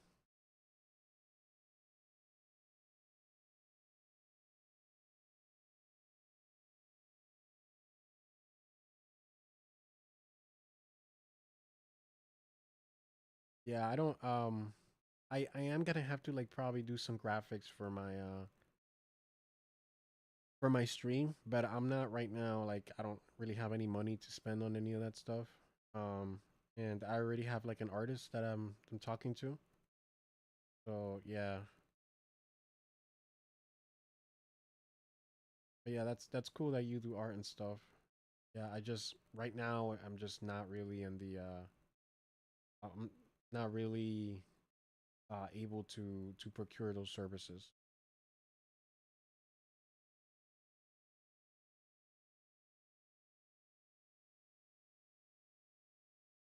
Yeah, it's cool. It's cool.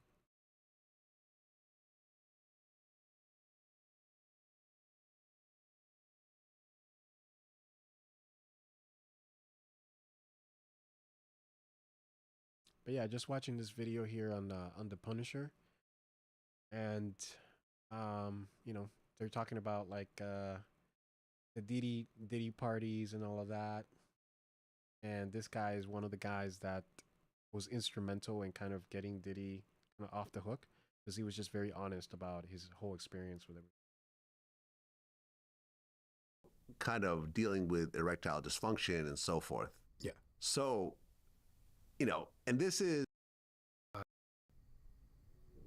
no condoms? Condoms. Condoms. Yeah. It eventually led to no condoms, but that was probably about 4 or 5 sessions in. Okay. Now, in your book, you talked about kind of dealing with erectile dysfunction and so forth. Yeah. So, Oh, he has a book. And this is, you're dealing with that in a one-on-one situation. But now you have a guy masturbating. I mean, I'll be honest with you. I wouldn't be surprised if he was dealing if the erectile dysfunction came from the kind of situations he's in, where it's like it's not as natural and you're just supposed to work with people, right? And the whole thing that he was doing, where like as a stripper, you have to like tie a knot, force yourself to get an erection and then tie a knot around it to like force the blood to stay in there, so that it doesn't go down. Like that can't be good for you. I wouldn't be surprised if that stuff affected him in that way. And maybe even caused him to get like these erectile dysfunction issues. In the corner, which I'm sure made it even harder. Oh, forget about it. To stay hard and to climax and so forth, right? Yeah. Extremely, man. Yeah. Extremely. And what I can't imagine doing that.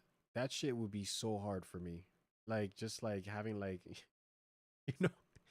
like when there's people that go to the bathroom, right? And like they go to a public bathroom and then they feel like they can't go because there's like somebody else there, right? It's like that, but like 100 times worse.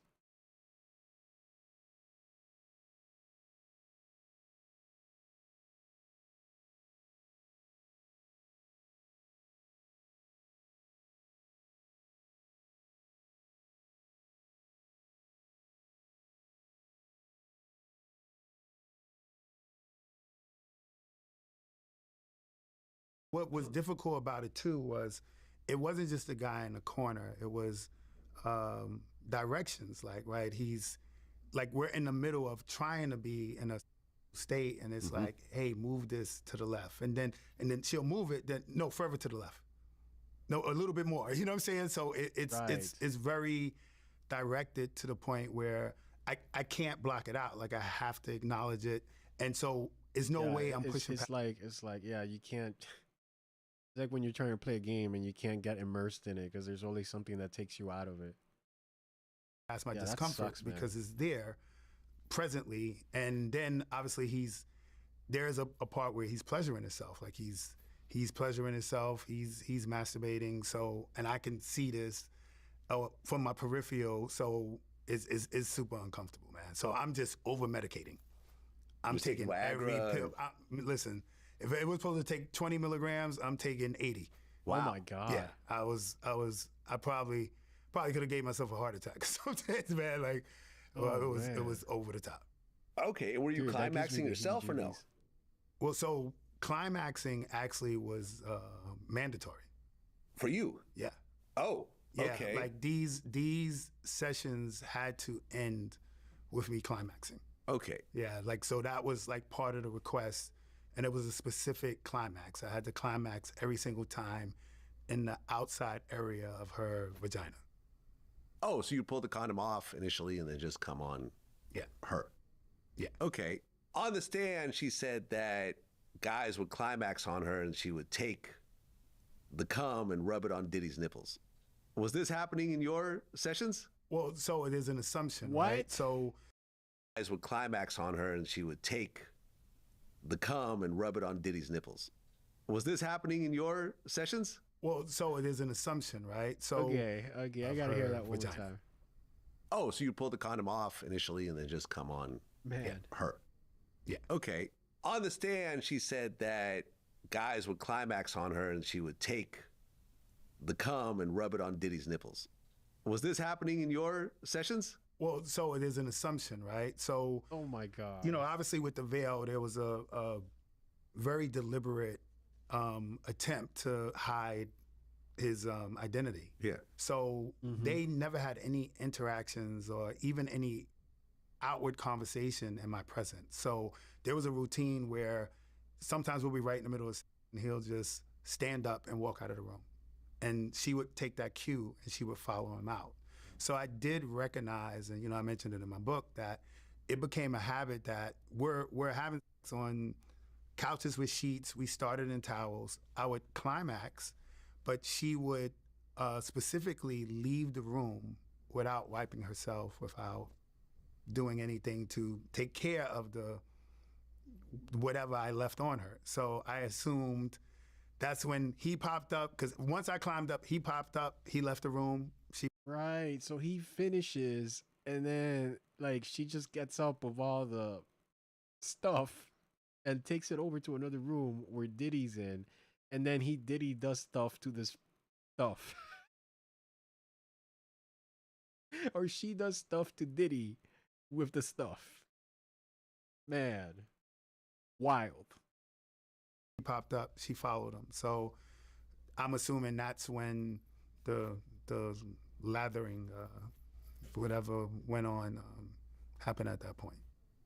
Okay. So at what point did he stop wearing a veil? It was shortly after.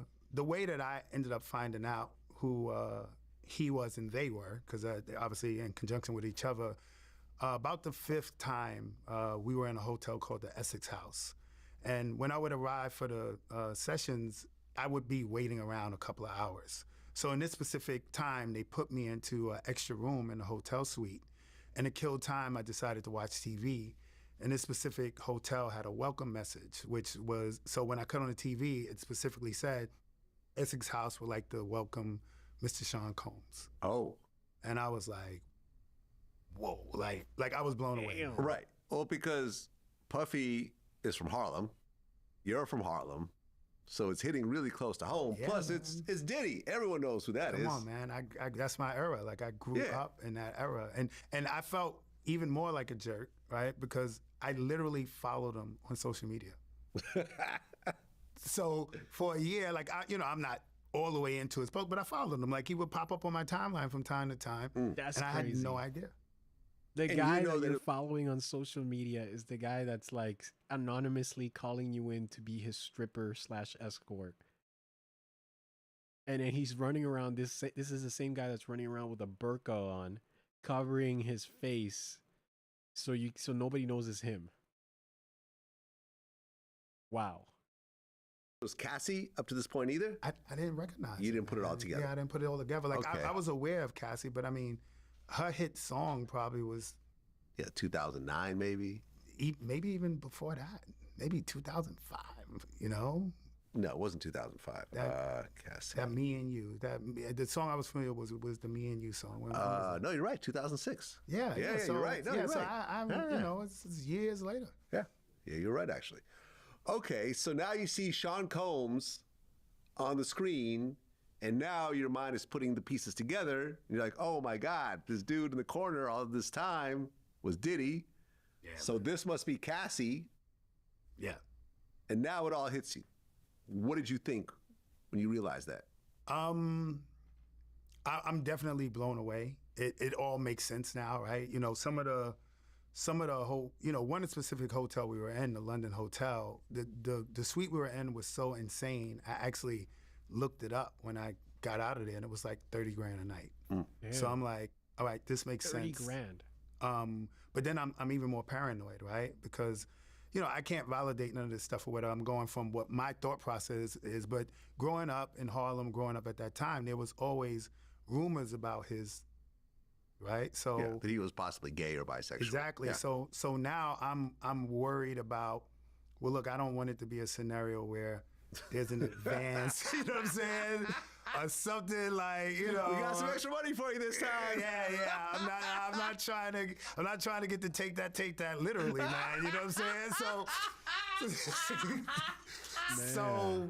and luckily, look, when we was back, nothing ever happened, nothing even close. You know what I'm saying? Let me ask you a question, though, because I have a lot of friends in the adult film industry, male and female and so forth. And, sometimes, I don't want to do this, but if the money's right, then I'll do it.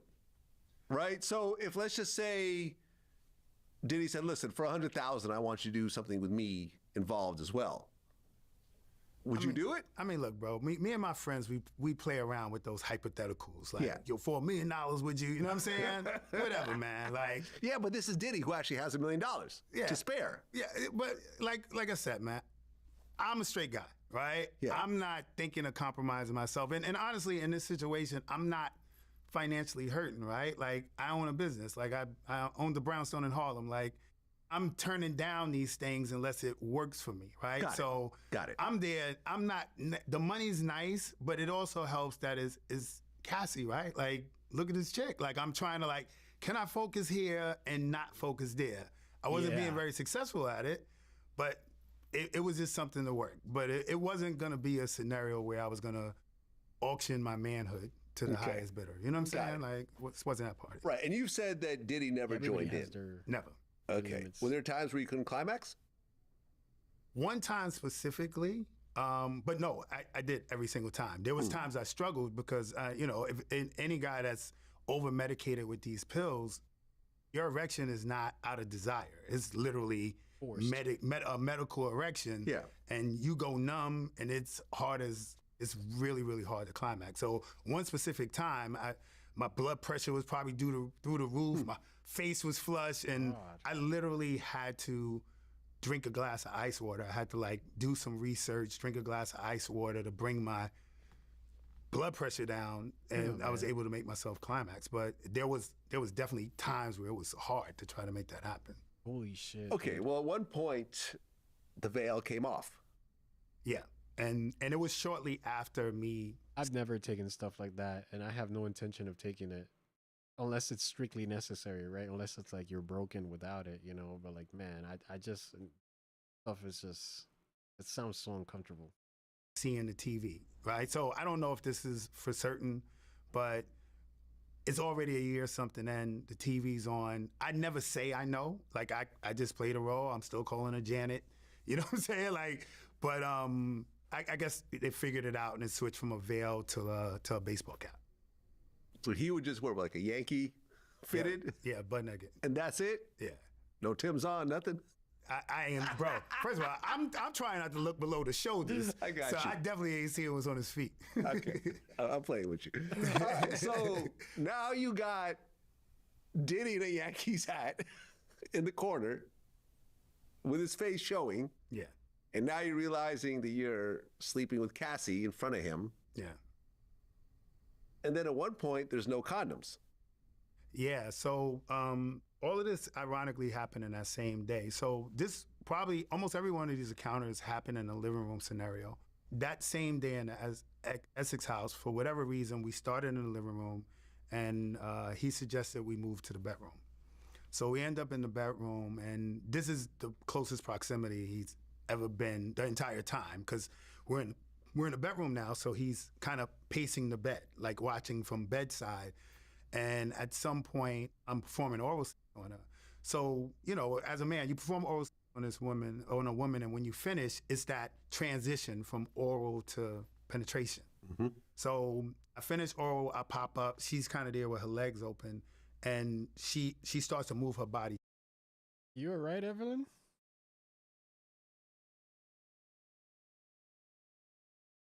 Chill, homie.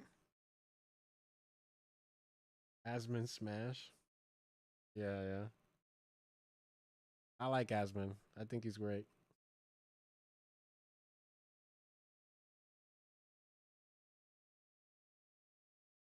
Towards me, but at the same time, she looks at him, and he kind of looks at her and he says, "Go ahead, like have a good time." And I don't have a condom on, I don't whatever, and that was the first time we had unprotected sex, and he gave her the go ahead. So. Okay.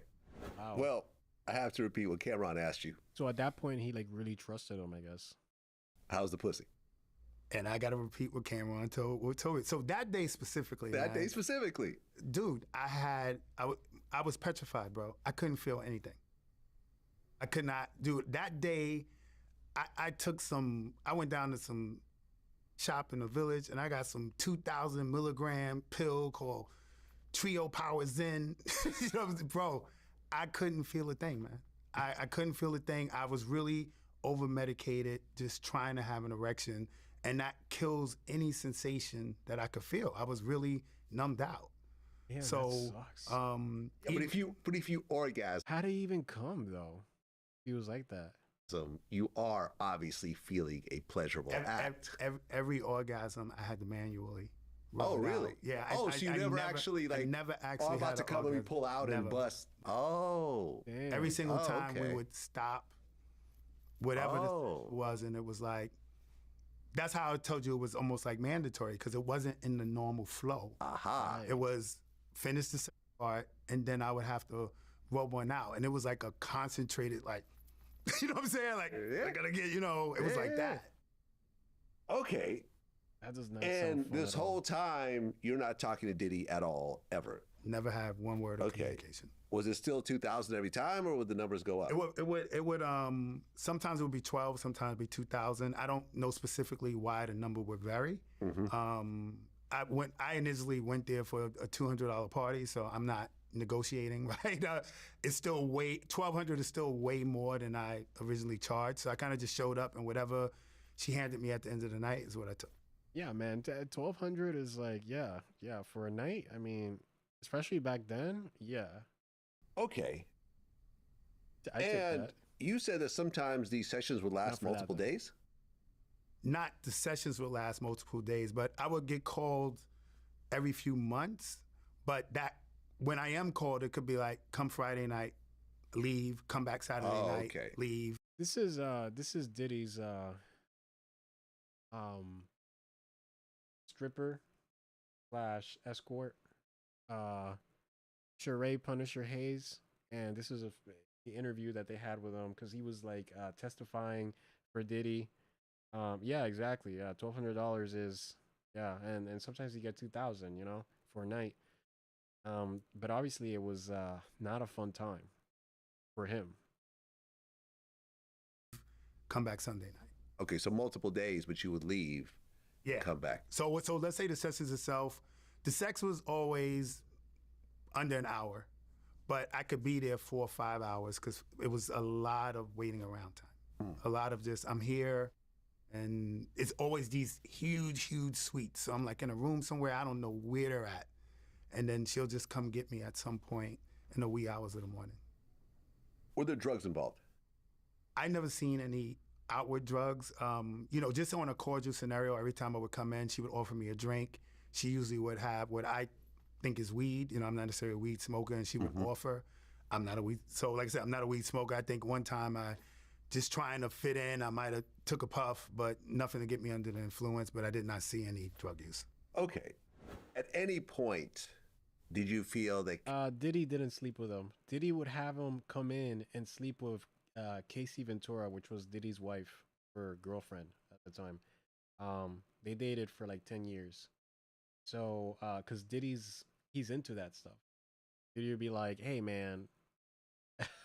Actually, and Diddy would hide his identity too, so he wouldn't even know it was Diddy.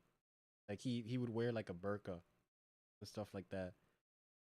So really, this guy was just dealing with Casey and giving her massages and putting on oil, and then later on they got to like having intercourse and all of that stuff. And Diddy would just watch and then like kind of direct it. Cassie was being forced to do this, that this was being done against her will, that, she was suffering through these situations, or was she honestly enjoying it? I mean, as men, we know when a woman is enjoying being with us as opposed to like, they're not really into us. Yeah, so the answer to both questions is actually no. I didn't feel her that she was distressed in any way, but as much as my ego wants to say, Yeah, because Diddy seemingly is a cuckold, so he's into that. He's into watching like other men have sex with his woman. Yeah, he has peculiar tastes. hey, yeah, she was feeling me, she was loving it or whatever, it was clear she's doing it for her man. But not from a point of, I never got, he's making me do it, right? I got, Right. This is what he likes, this is what turns him on, I'm gonna hold my man down. And my vibe with her was so cool, I never saw it as, hey, look, I'm into this guy or not, but it's like, okay, if I'm gonna do this, this is the guy I'm comfortable with making this happen for. And with all of the details coming out, I'm like, I'm tripping because I literally for all that time believed I was the only guy they were doing this with. Like I believed the story from day one. It was her birthday, they was trying something new, and now when they want to try this, I'm the go-to guy. Yeah, Diddy's a cuckold, so he likes it when other men have sex with his woman. Yeah, so that's what he's all about. He thinks that's a good thing. That's what he does. He has peculiar tastes. It's weird, but hey. And I was really walking around like to the few, because I didn't tell many people, but the few people I spoke to, I'm walking around like, yeah, I'm Cassie's boy toy. Diddy got all his girls. You know what I'm saying? Diddy got all his girls. But so I'm the guy that, yo, baby, you get a treat. And I'm the guy, like, I was just gassed for no reason, man. No reason. Well, Cassie talked about how, these male escorts would urinate in her mouth. Did you ever do that? Nah, man. I mean, what I described was literally what it was every single time. I heard some of the testimony too, and I can honestly say I didn't experience anything past what they call vanilla sex. Okay. There was nothing like crazy about it. And you and Diddy never had any words together, interactions, conversations, anything? Bro, the crazy thing about it is we never had eye contact. Huh. The first time I had eye contact with him was walking out of the courtroom after my testimony. Okay. Wow. When did it stop? Wow. Around March of 2015. Okay. That's crazy. And how long did it go by that point? That was like 3 years, I guess? It started September of 2012 and then ended March of 2015. And the total sessions was what, about 12 or so? I'm estimating. I estimate 8 to 12. I don't know exactly. I was assuming the federal government was going to tell me, because, man, that was the craziest process ever, man. Because when they contacted me, they had more information than I had. Huh. I didn't even remember. You know what I'm saying? Like, so it was. So I estimate 8 to 12, but that's my testimony, so that's what it stayed at. But I really don't know the exact amount. Okay, so time goes on. This is before the feds contacted you. You hear about the Cassie lawsuit. What did you think when you...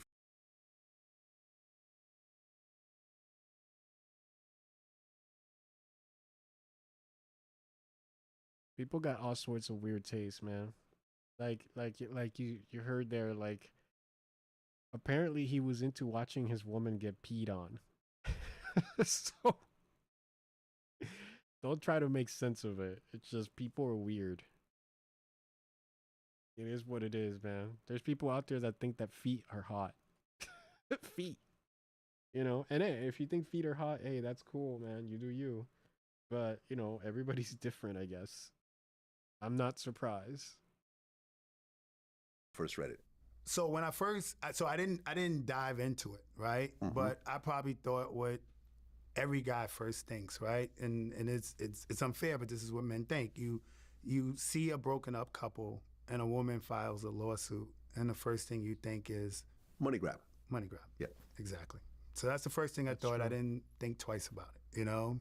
Okay, but you heard about the abuse and so forth. And, you know, even if you didn't go through the lawsuit, you could see the headlines. Oh, Cassie claims that Diddy beat her up, that Diddy blew up Kid Cudi's car, that, you know, all this other crazy stuff. Yeah. It's all right, Evelyn. Like, yeah, man, sometimes, like, the internet just sucks, you know? Like, sometimes I have those days. And my connection's pretty good here. But, yeah, it's all good. So, you know, you're not carefully reading it, but you're getting these headlines. So how are you feeling as someone that was connected to the two of them, hearing these stories of what was happening when you're not around? So I got it in parts, right? So one of the first parts that I heard that was she was going to write a tell-all book, right? So I thought the lawsuit was not necessarily associated to her own sexual abuse, right?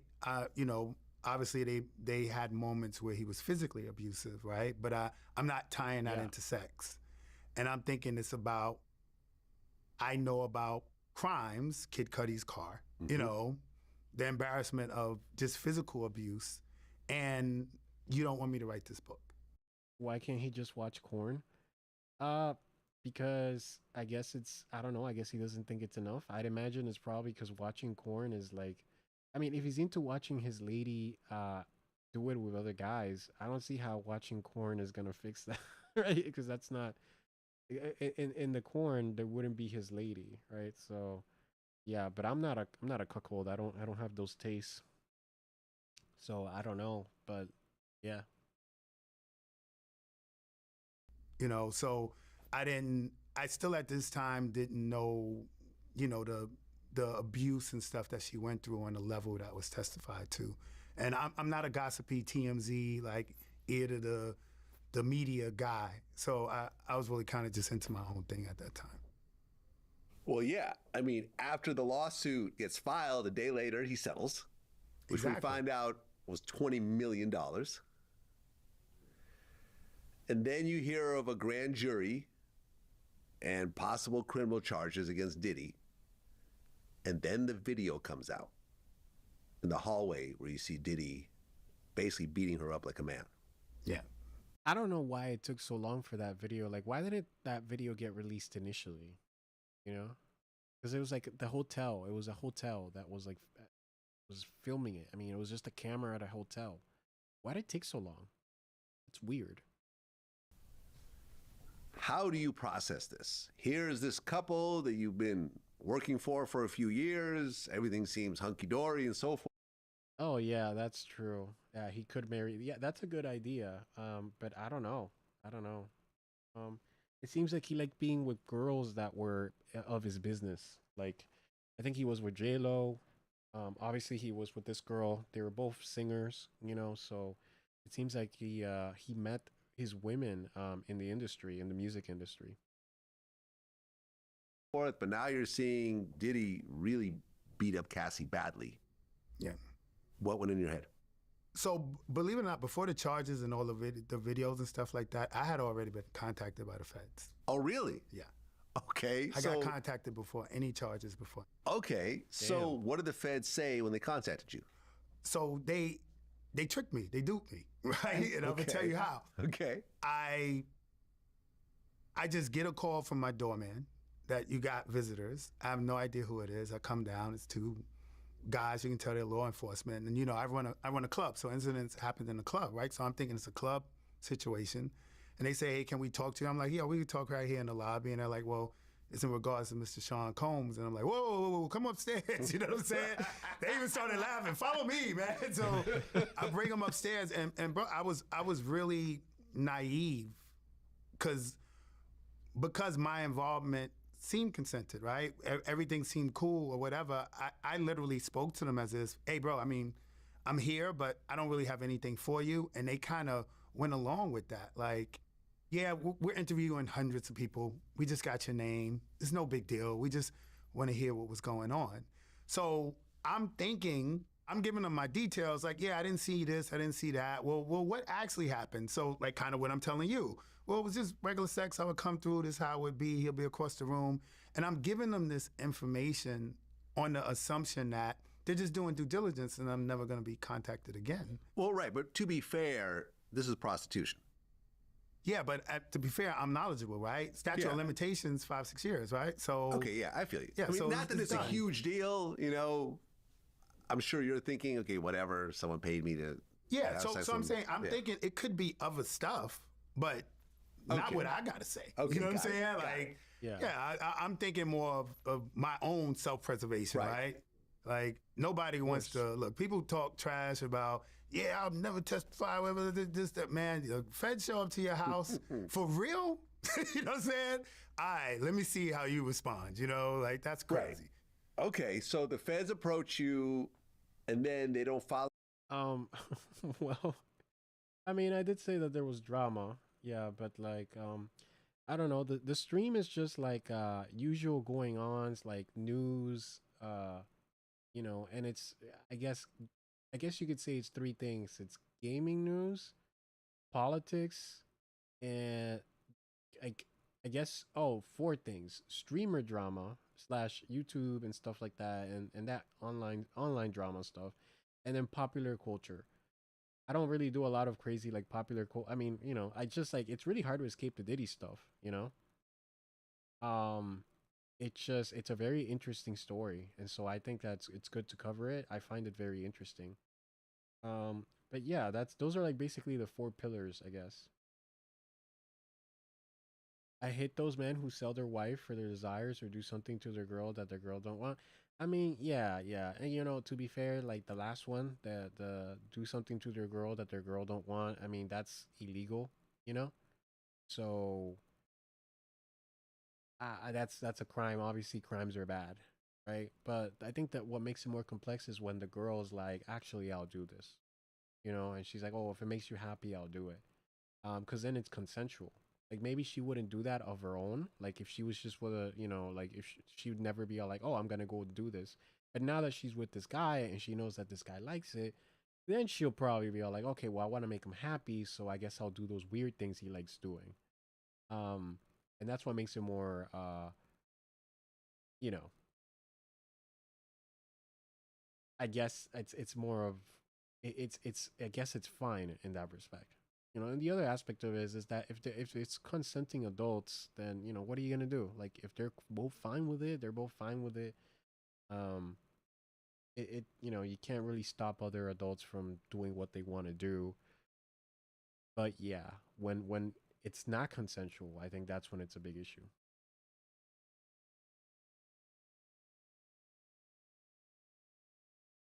Yeah, no, it's fine. Yeah, just watch whenever you find it interesting, and if you don't find the current topic interesting, that's cool. You know, you can always you know, come back later or check out the VOD and just skip around or watch the YouTube for stuff for topics that you like, you know. You don't have to stick around for the whole stream. Yeah, Zoe, everything's good. Everything's good. Just watching this video. I don't think this is a long video. So if I look at this here, this is a whole hour and a half. So and it's already late here. So I think I'm actually gonna be stopping it. Probably like right now. I was thinking about 8:30, but maybe this is a good point to stop. And I just split it into 2 YouTube videos. Watch the rest tomorrow. When I start the stream tomorrow, watch the whole rest of this video. But yeah.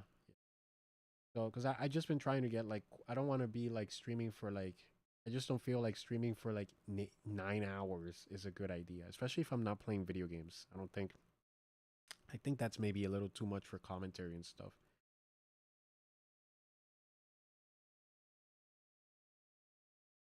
What gender do you call who buy a man to sleep with his wife? I don't know. I have no idea.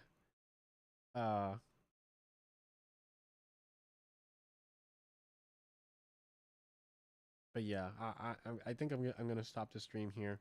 There was that guy, that lady, I guess, Emma Cornet, who was on Twitch, and obviously, like, pretty much most people that come in to watch a stream, like this, that's a super ultra small stream. It's somebody trying to sell art. You know, they're like, hey, you need your, I can do your art for you and this and that. But they don't tell you initially. Like, they wait before they can tell you.